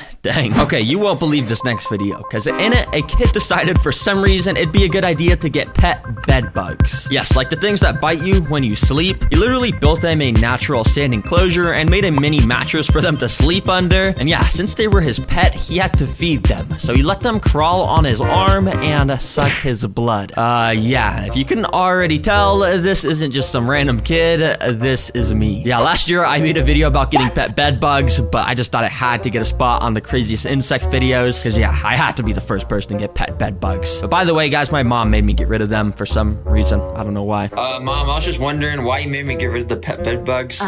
Because we don't want those in the house. The pet bed bugs? Yes, absolutely. I thought they were cute. No, they'll be biting us and we had to get rid of them. Okay, next up, have you ever wondered how an ant stinger works? Well, whether you have or haven't, it's actually pretty interesting because this scientist caught an extreme close-up video exactly of how it works. Basically, he got an ant stinger right up to a thin layer of wax paper and let it pierce through it. And right as it pierces through, you can literally see droplets of venom drip off the end of the stinger. So yeah, every time you're stung by an ant in the wild on an extremely tiny scale, this is exactly what's happening under your skin. And the craziest thing is how thin these stingers are, because here they are next to a human hair. Yeah, the tip of the stinger is like half of the width of the hair. That is insanely thin. All right, you guys got to see this next video because it shows these beans. And yeah, you might be thinking, bruh, Taragreen, where's the insect? Well, check this out. These beans can quite literally jump, and that's because there's an insect inside of them. In fact, a larva of a moth is inside of these beans. And many larvas like this species have learned to jump by flinging the end of their tail against the ground. And when you look very closely at this bean, you can see the little larva inside flinging himself up against the top of the bean to make enough momentum to send it flying into the air. And in this time-lapse footage, you can see how they actually move a pretty good amount over the course of a few hours. But yeah, after about half a year inside of one of these beans, they turn into a moth that looks kind of like this. Pretty interesting. This next video is sick though, because in it, a dude decided to give his pet beetle some paint brushes. And surprisingly, they actually took a hold of them perfectly. And yeah, they literally just started to walk around, dragging the edge of the paintbrush along the canvas, making a beautiful work of art. I mean, they weren't perfect, and they did paint a little bit on his table, but for the most part, they stuck to the canvas. He even let the beetles choose the colors they wanted to paint with. So yeah, you could say the beetles had full artistic control. And by the end,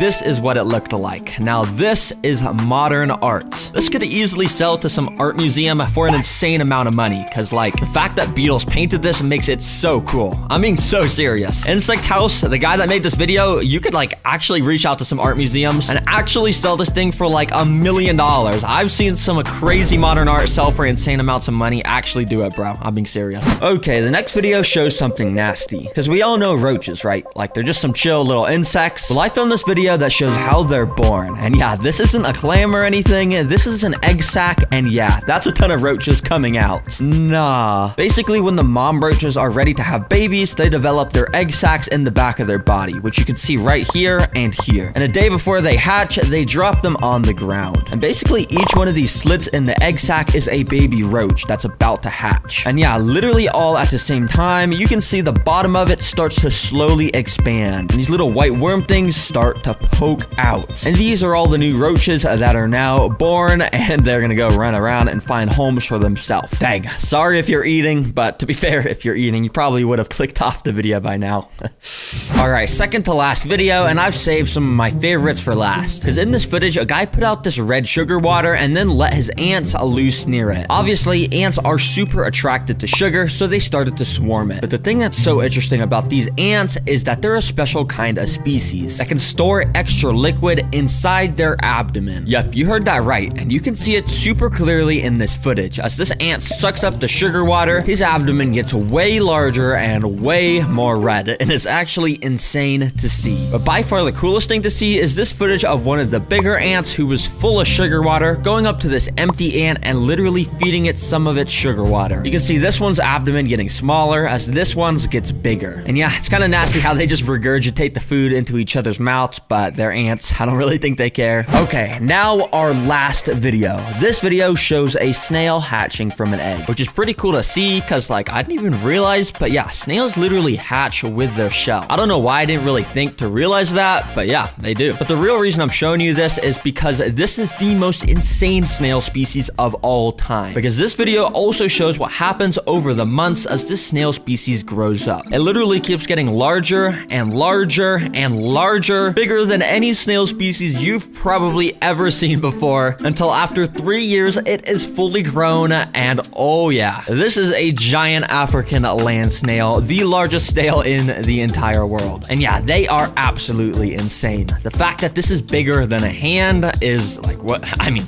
what? Alright, that was all of the craziest insect videos I could find. Boring, because literally under this first object, I instantly found something deadly. This is a baby giant centipede, which when they get older are known for having some of the most painful bites in the animal kingdom. Since we're in Australia, we're very likely to see a way bigger one soon. Under the second object, I found something I've always wanted to find. Oh my gosh, I thought there was nothing here, but there's a literal massive bug. But that's exactly part of this bug's design. This is a spiny leaf insect, one of the most camouflaged insects in existence. You could barely even see it when it was standing on this leaf. Pretty cool. So I kept exploring, and when I got to object number 3, I found nothing. So I'm only gonna show the most interesting animals from now on, which thankfully object number 6 had something super interesting. At first, you may just think these are regular old ants, but if you look closely, it's actually an insane species. They are trapjaw ants, which you can tell by their massively wide trapjaw mandibles. They have these microscopic hairs inside the jaws that when a prey touches it, the jaws snap within a fraction of a second, making it almost impossible for prey to escape. Yeah, Australia is crazy. Now, as I continued on the trail, I was gonna flip this log, but on top, I noticed there was actually a special species of millipede, which apparently has the ability to spit acid out of its mouth. Now, if you didn't know, with me, I have the backpack, where I pack tons of cool objects to interact with the animals I find. And this time, I grabbed a pack of paintbrushes. I wanted to see how this bug would react to being rubbed by one, and yeah, he was pretty mad. Initially, he kept curling up and biting the end of the brush, but eventually I caught it doing this.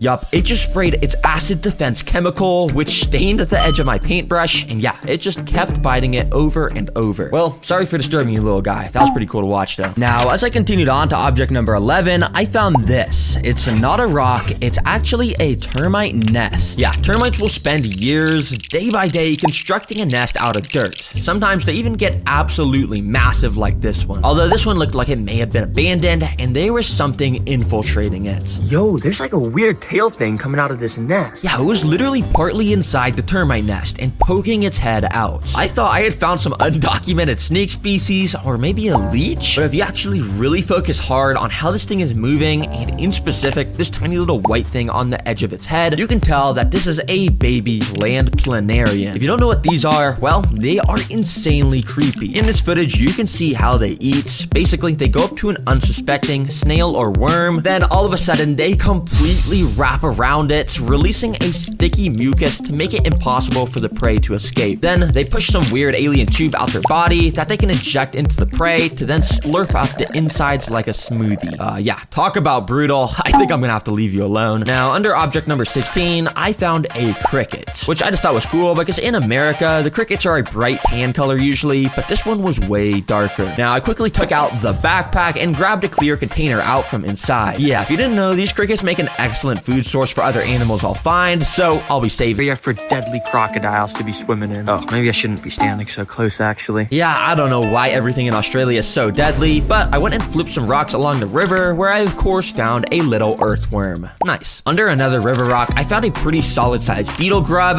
You can see it was quite a bit bigger than my gloved fingertip, but some of these beetle grubs will seriously grow so large over the course of a few years that they may turn into beetles that are just genuinely insane. All right, let me put your rock back, mister. Hopefully you turn into a amazing, massive beetle one day. But as I left the river a little bit, I found easily the weirdest thing yet. Wait a second. I don't know if you guys can see, but there's something moving under this log. Yeah, it was a bunch of extremely weird white things moving around constantly. I had to get out the backpack to grab a flashlight so I can get a better look at what was going on. This gave me a bit of a better view to see that inside of here was tons and tons of super thin legs. But they were just shaking so much that I had no clue what these things were until I poked a stick inside, which gave me a slightly better look at one of them. Yeah, if we pause at the perfect moment, it may look like some sort of spider, but in reality, this is a phantom crane fly. Apparently, footage of these guys is insanely hard to get because, well, they shake like crazy when they detect a predator, but in this rare footage I found, you can see how they fly like an alien spaceship.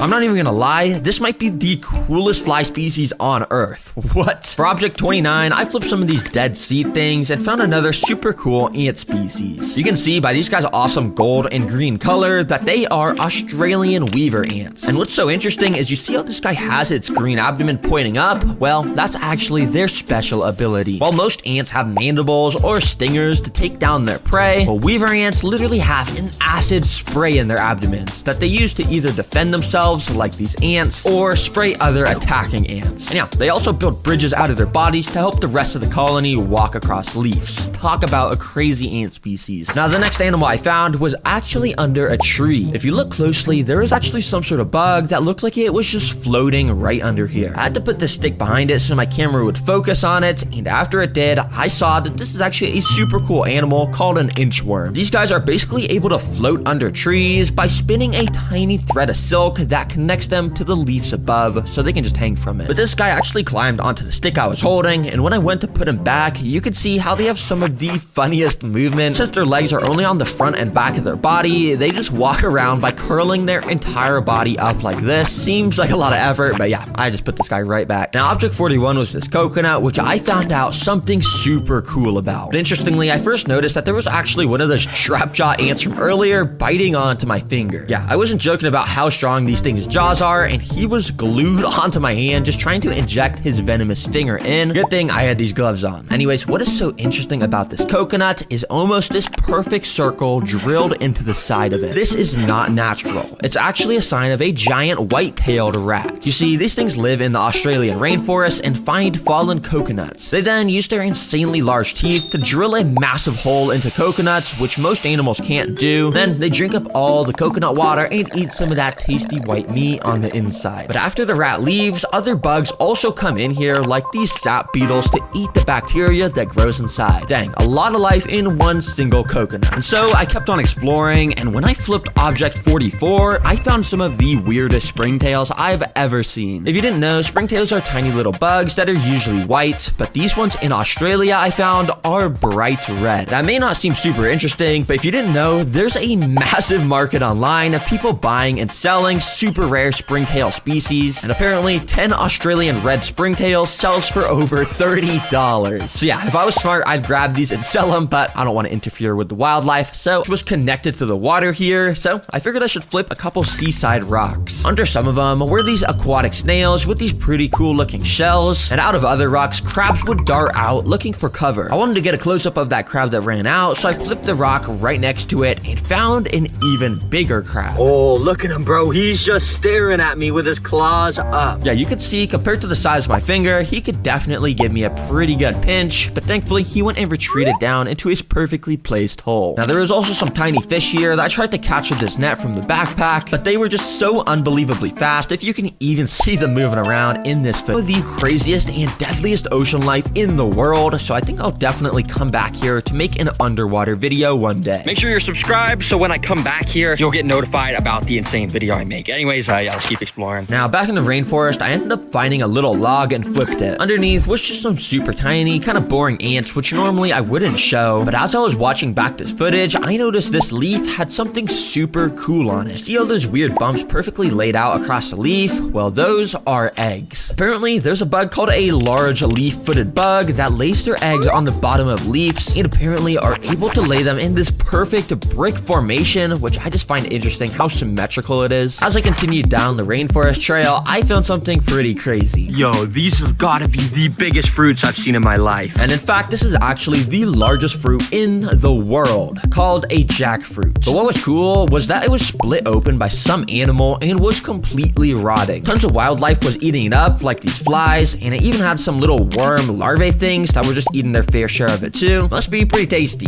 Just kidding, that looks absolutely nasty. Now the next thing I found was under another tree, but my camera wasn't really focusing on it, so I held the backpack up behind it to show you guys what it is. It may look like some sort of moth butterfly thing caught on a spider web, but in fact this yellow triangle thing is the spider itself. It's a type of northern jewel spider, and yeah, they're born with these crazy rock solid sharp patterns on their back. This makes it so spiders' biggest predators, birds, have a way harder time eating them. The last animal I found in the rainforest section was under this log. It was another crab, but this time it was a land crab, which is a little bit different than the beach crab we found earlier. These guys actually quite enjoy eating crickets, and if you remember in the backpack, I actually caught a cricket in this container earlier in the video, which might kind of not be alive anymore, but it'll still make for some great food. So I brought it over to the crab and waved it around in front of him. He kind of pretended to grab it, but then all of a sudden he darted away so fast into a little puddle. He was probably a little bit scared of me. Well, I'll leave that with you, little buddy. On Earth. And that was instantly proven because under this first rock was another baby centipede. But this guy was still pretty small. However, I'm super confident we're gonna find a way bigger one. Now, under this little piece of bark, there wasn't actually anything, but I did see something running around in the corner of my eye, so I went to try and catch it. When I did, I realized it was a burrowing frog, which apparently didn't want to be with me because it just jumped straight off my hand. But a frog means there's likely water nearby. And after walking around a little bit, I found this little pool. Oh my gosh, there's so much stuff in here. I wanted to get a closer look at some of the stuff in here, so I once again took out the backpack and once again grabbed out that clear container. This let me scoop up some of the wildlife in there, which allowed me to catch the first aquatic animal, a tadpole. This is likely the same species of frog that I had just found, so it's pretty cool we found this. Anyways, the second animal I was able to scoop out of here was quite a bit different. This super weird, almost alien looking creature is actually a dragonfly larva. Yeah, we've all seen dragonflies. They're pretty insane, cool looking bugs. Yeah, apparently they start just as weird as babies living under the water. Now finally, I was seeing one last creature in this pool of water, so I scooped it up. Yeah, these things are almost microscopic in size, but this is either some sort of water beetle or a type of shrimp. I can't really tell which one because of how blurry my footage was. But these guys are probably one of the main foods 72, where something actually pretty cool did appear. If you look closely, this is a completely bright white spider. I've never seen a completely solid white spider, but apparently these are this color because it helps reflect the sunlight as it just gets so hot in these Australian deserts. This next rock also had something pretty cool. It was giant wood cockroaches. But what was even cooler was that right next to these guys was this bug running around. This is a top whittler bug, and apparently it's in the same family of bug that laid those crazy eggs earlier in the video. I'm happy we got to find one of these. But finally, after quite a lot of rock flips later of nothing, I finally found something I was looking for. And it kind of scared me when I first flipped the rock, but finally I had found a fully grown giant centipede. These things are crazy fast, so I kept getting spooked whenever it looked in my direction. But yeah, apparently this despite having some of the most painful bites, it doesn't even have teeth. It actually injects its venom through 2 of its front legs that have been modified to attack prey. And while other invertebrates just go for small insects like scorpions, centipedes are known to take down literal lizards for lunch.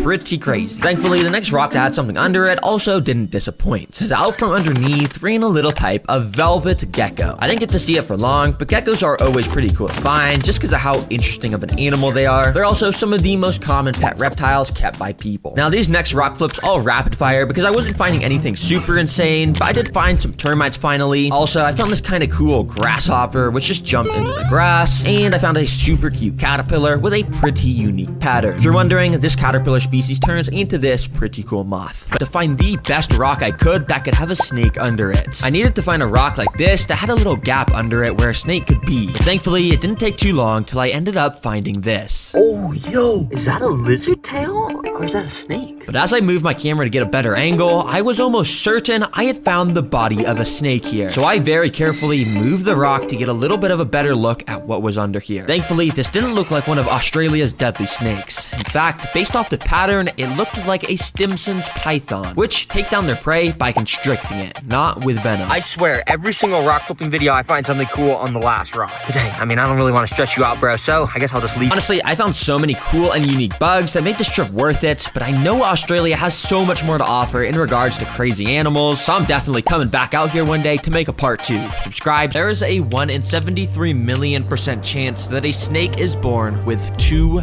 heads. But by some miracle, some of these snakes are able to survive and are able to learn to live with 2 different minds. Now, normally it would be impossible to get one of these, but I just found this guy who has a pet 2-headed snake. Hey Terra Green, I'm Max and this is Mario and Luigi, one of the rarest 2-headed snakes in the world. They're growing a little fast and I need you to build them a new enclosure. Well, Max, I can definitely do that. So in this video, I'm going to create a dream home paradise and put the 2-headed snake inside. Now, there's not much documented research around 2-headed snakes, so this video will be a first for YouTube showing off everything about them. Now, because this is for one of the largest 2-headed snakes in the world, I got out a massive enclosure. And to start the build, we need to create the rainforest background. To do this, I covered the whole back glass with some spray foam, which would allow me to stick tons of large pieces of wood to it. You see, I'm trying to make a lush rainforest in here since that's where the 2-headed snake species lives in the wild. To finish the look, I covered it in dirt and other rainforesty materials. Alright, this actually looks cool how it wraps around the entire enclosure.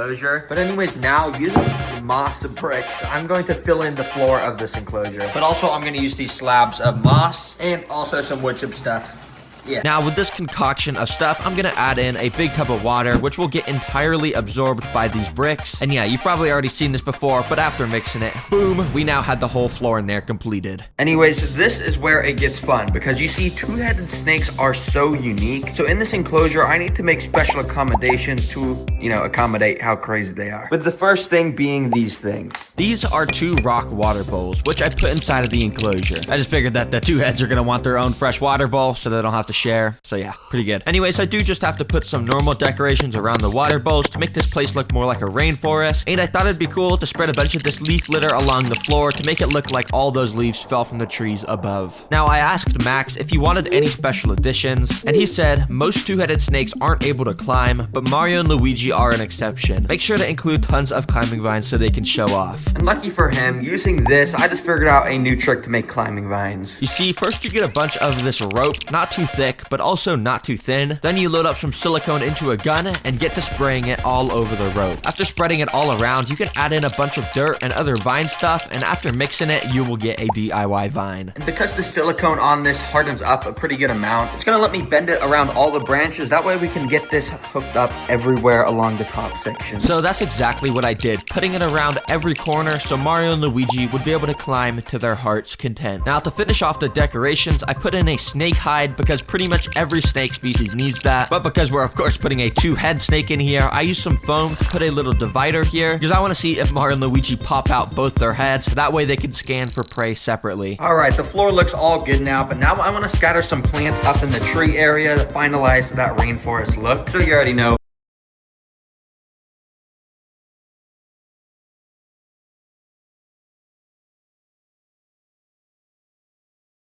I'm gonna pick out some of these colorful ones. Let me get some of these green ones. And oh man, this is just amazing. So I went around and picked out the coolest ones I could find and then checked them out. When I got home, I of course got them out and scattered them all around the upper and lower parts of the enclosure. And then using my hot glue gun, I attached tons of draping vines and even got out some moss like I do in all my enclosures to glue around everywhere as well. Okay, this place is super green and luscious now. It looks really good. But to finish it off, we gotta put some technology into this enclosure. First of all, this thing, which is a rainforest spray system, so we can make this really into a rainforest. It was pretty easy to set up. I just attached the sprayers in the corner and used some glue to cover the water tubing. And now when you go down here and click the button I attached to the side of the enclosure, boom, shakalaka, it's now raining. Pretty cool. Okay, the next technology is just a simple LED light strip, which I attached to the top of the enclosure and plugged in. It isn't anything too crazy, but I just think the pink at the top contrasts pretty well with all the green around the enclosure. So yeah, I like it. That looks good. Well, now that I'm done with this rainforest enclosure, I can now be one of the first YouTubers to show off such an insane, never seen before creature. Well, Max lives in another city, so the next day he drove a couple hours to come pick me and the enclosure up so we could of course put the snake inside.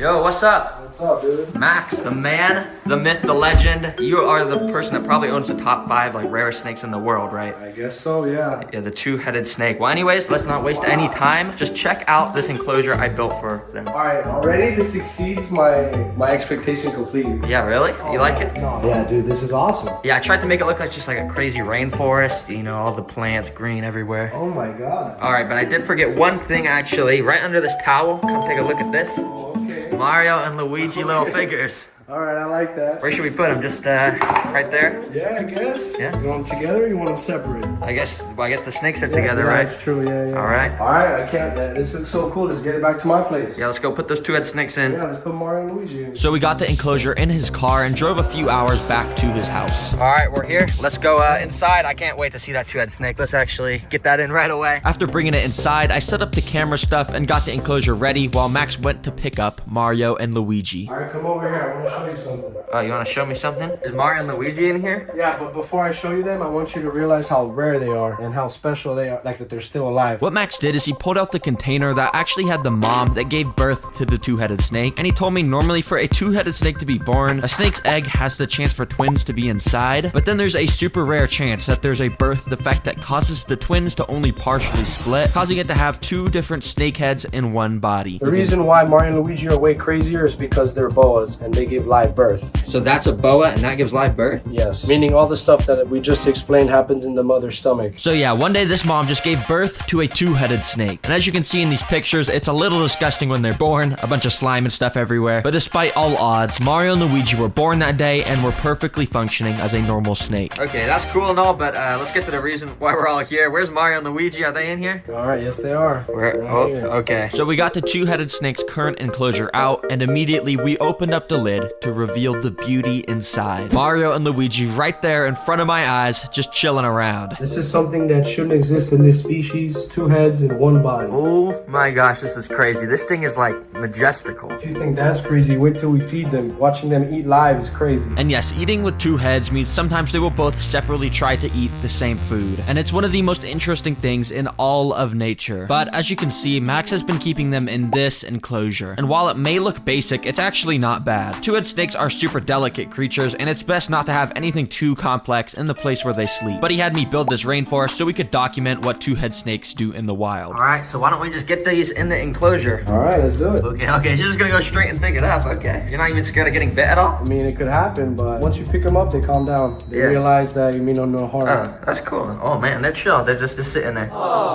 So Max put them in, and apparently Mario and Luigi have never seen an enclosure as natural as this, so right away they got to exploring. This is so interesting. So do these 2 heads, do they both control the body? Yeah, they have to, they kind of struggle. So which one's on the left? So that's Luigi. That's Luigi. So Luigi's trying to go left, and Mario on the right, he's trying to go right. So it's like, they're kind of like stumped. Now this is actually a pretty common problem for two-headed snakes, but since Mario and Luigi are over a year old, they know how to handle this and continue moving on together. Now Max wanted to prove Mario and Luigi were good at climbing, so he picked them up and put them in the tree area. So usually, is this boa like species good at climbing? Yeah, they're pretty arboreal. Okay. And immediately Mario and Luigi started to work together to climb around. And Max was right. They were pretty good and got around with no problems whatsoever. Another interesting thing about Mario and Luigi is they each have their own personality. Luigi's on the left, so Luigi is what's his personality He's like? definitely more go with the flow, more your typical boy. He's more relaxed. Okay. And then Mario over here is kind of feistier. Now, Max wanted to show the two personalities in action, so he took them out the rainforest and put them back into the other enclosure. So just having him in here, I want to show you how Mario's personality is different. Yeah. Just having my finger in front of him. Oh yeah, Mario's definitely getting a lot more like agitated. The one on the left, Luigi, like he's just chilling. Mario's Smelling my finger, and Mario doesn't want to smell. He just means business. that is crazy. But you're just like fine getting your finger like that. I would not do that. You're just crazy. Now, finally, before feeding them, Max insisted on me holding the two-headed snake to get that experience. I mean, I don't really know how to do this though. Pick them up from their end. Okay, so we just want to start. Oh, they're kind of getting mad at me. I'm not gonna lie. Ooh. Okay, so we just pick them up and then Slide your hand underneath. They're not gonna bite me. Ooh. Okay, so I'm picking up a two-head snake. How many people can say they've done this, huh? Not a lot. Yeah, this is crazy. As you saw, I was very scared at first, but eventually they really mellowed out and they started to crawl all over me. And yeah, they even did some crazy acrobats. That's pretty impressive, actually. But now it's time for the moment we've all been waiting for, watching the two heads eat. So to do that, we got out a tiny little mouse. All right, it's time to feed it the mouse, and this is just freshly killed, right? This is from your little mouse farm. Okay, let's see what they do. Oh, he just immediately went and grabbed it. This is so cool. So while Luigi's eating, Mario's just sitting there. And do you think Mario, does he usually eat less than Luigi? Definitely. Mario eats probably once a month, while Luigi eats every week. So for about 10 minutes, Luigi tried to get a good hold of the mouse and swallow it. But it was so interesting because Mario kept going about his day, just slithering around, while Luigi was still trying to swallow the mouse. That is so crazy how Mario's just like kind of doing his own thing. Luigi's trying to swallow. Like, why is this happening? It's two snakes in one body, so Mario's trying to move while Luigi's trying to eat. But eventually, Luigi started to get the hang of it and got the whole thing into his mouth and down his stomach. And if you thought that wasn't cool enough, a couple days later, we got this insane footage of both the snakes eating. First of all, we put some mice in front of both of them, and like always, Luigi grabbed his, but Mario missed. But as Luigi started to swallow, Mario got bored and started to just grab onto the mouse as well. It was crazy watching Mario just latch on while Luigi stuffed it down his mouth. They even started to sort of fight with each other and drag it around the entire enclosure. So to make sure nothing bad happened, we tried to feed Mario again, and thankfully this time he took the little mouse and everything was good. Well,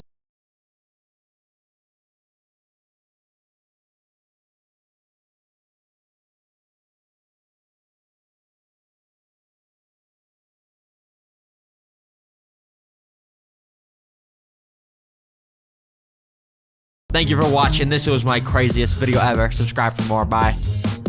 Them right next to it. I'm filling this tank up with the coolest species I can find, starting with plants, and eventually getting to shrimp, snails, fish, and even more. Not only will I document the process of building it, but also the daily lifestyle of every creature living inside and how they survive. To understand how it started, we're going back to day one, where I unboxed a 21-gallon tank. Now, I wanted to build it on my actual desk, but considering my desk is made of glass, it'd probably shatter from all the weight, and the ecosystem would fall on the floor and spill all the fish around my room. I don't want that. So instead, I'm moving an old dresser into the corner. I know it looks ugly now, but just give me a second.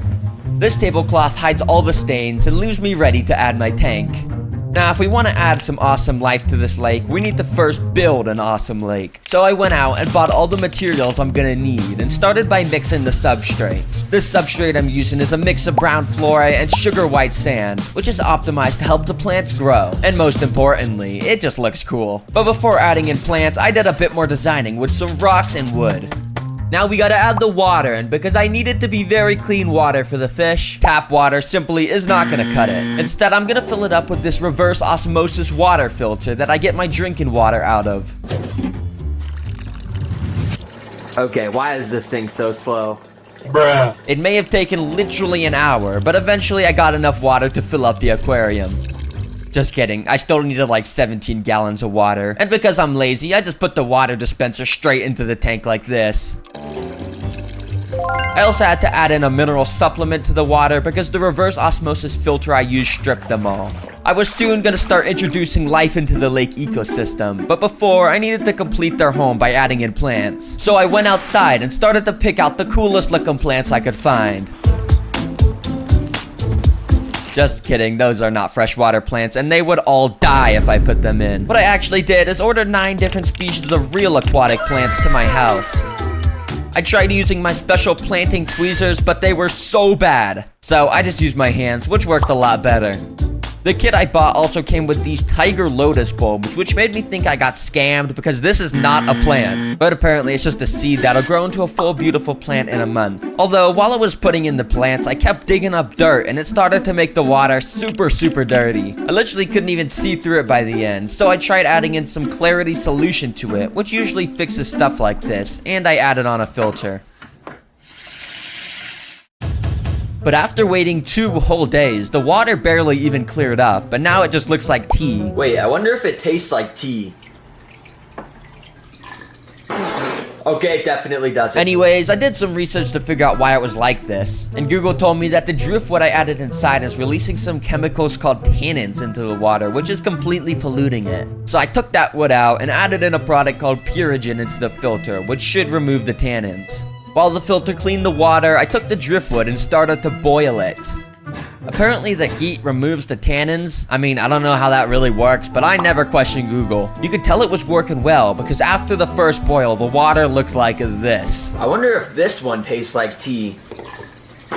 Nope. So I boiled it a few more times. The next day, the water was crystal clear again, and I added in our final and coolest plant, duckweed. Now, if I'm being honest, this didn't even come with the plant kit I bought, but I watched this one video where the guy had something similar, and I really wanted it. It was totally worth it because it looked cool from not only above, but also beneath. The only problem is that it sort of blocks light from getting into the tank, so I added on a proper light that helped light it up a bit better. I could add in the animals now, but if I did, then they would probably all die. That's because before adding in life, you need to cycle the water. Basically, you just pour a small sample of healthy bacteria into the water, and that bacteria will break down toxic chemicals. But this isn't a science channel, so if you want to learn more, go watch Bill Nye the Science Guy or something. After waiting a week, my water treatment test said it was good to add in some animals. I wanted to start by adding some invertebrates, which are animals without spines, like shrimp and snails, that will help clean up algae around the tank. First up, I got 3 yellow shrimp. The shrimp were very small. I mean, seriously, I did not expect them to be absolutely microscopic.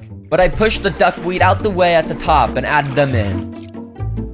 The shrimp immediately started to explore their new home. I was waiting for them to do something useful by maybe cleaning up some algae or something, but they kept just being lazy and standing around doing nothing. I searched up why, and apparently the reason is that these shrimp spend most of their day cleaning themselves by rubbing their body with their claws. Oh my god, the shrimp just ripped his arm off. What? I'm just kidding. That's just a piece of debris that he removed from himself. That's the whole reason why they clean themselves. But since these guys are lazy, I'm gonna add some albino mystery snails into the tank. Although, to be fair, these guys weren't much better. I mean, snails are sort of known for being the slowest animal in the world that goes 0.0006 miles an hour. Bruh. So if the snails made one wrong turn like this guy, then they're gonna waste literally 20 minutes climbing up a log for no reason at all. But at least snails are a bit better at cleaning up algae, so I can't really complain. Anyways, let's get to the good stuff, fish. For the first species, I chose the coolest looking fish I could find. Green and yellow neon tetras. Google tells me these fish originate from the Amazon rainforest. But if I'm being honest, I do not believe that, because if they actually did, they would definitely get eaten by an alligator or something. Anyways, I made a good choice by picking these guys, because after adding them in, you could immediately tell how much color they added to the ecosystem. These tetras are schooling fish, so that means that they like to stay together in groups to avoid predators in the wild. But the best thing by far about these fish is that in the nighttime when there's no lights, they have the ability to glow in the dark. This is very cool because when I'm sleeping, I can look over to my left and see some glowing fish that brings the entire ecosystem to life. But since these tetras spend most of their time in the middle to top areas of the tank, I want to add in a fish that spends most of their time at the bottom of the tank. So I got some yo-yo loaches. Loaches are also schooling fish, so I got 3 of them and added them in. They immediately went down to the substrate because they are bottom dwellers and started to explore their new home. They were honestly better at cleaning the lake than the invertebrates were, and just swept around the entire ecosystem, eating any algae they could find. But the two best things about these loaches are that 1, they have yo-yo in their name, and I like yo-yos. And 2, their white and black pattern makes them look like a zebra, and I like zebras too. Now, the only thing the ecosystem is missing is food for the fish. I could just feed the fish these little pellets, but it's good to feed them a greater variety of food. So today, I'm feeding them some nutritious bloodworms. Now, I'm definitely not gonna touch these things because they're nasty. So now, I actually have a use for my tweezers. As soon as I dropped them in, the Tetra swooped in and snatched all of them up. But every now and then, the neon tetras would miss a bloodworm where they would just drop down to the floor so the yo-yo loaches could eat them. Their mouths are so small that they need to just take these tiny little bites out of the bloodworms in order to eat. All of the life in the lake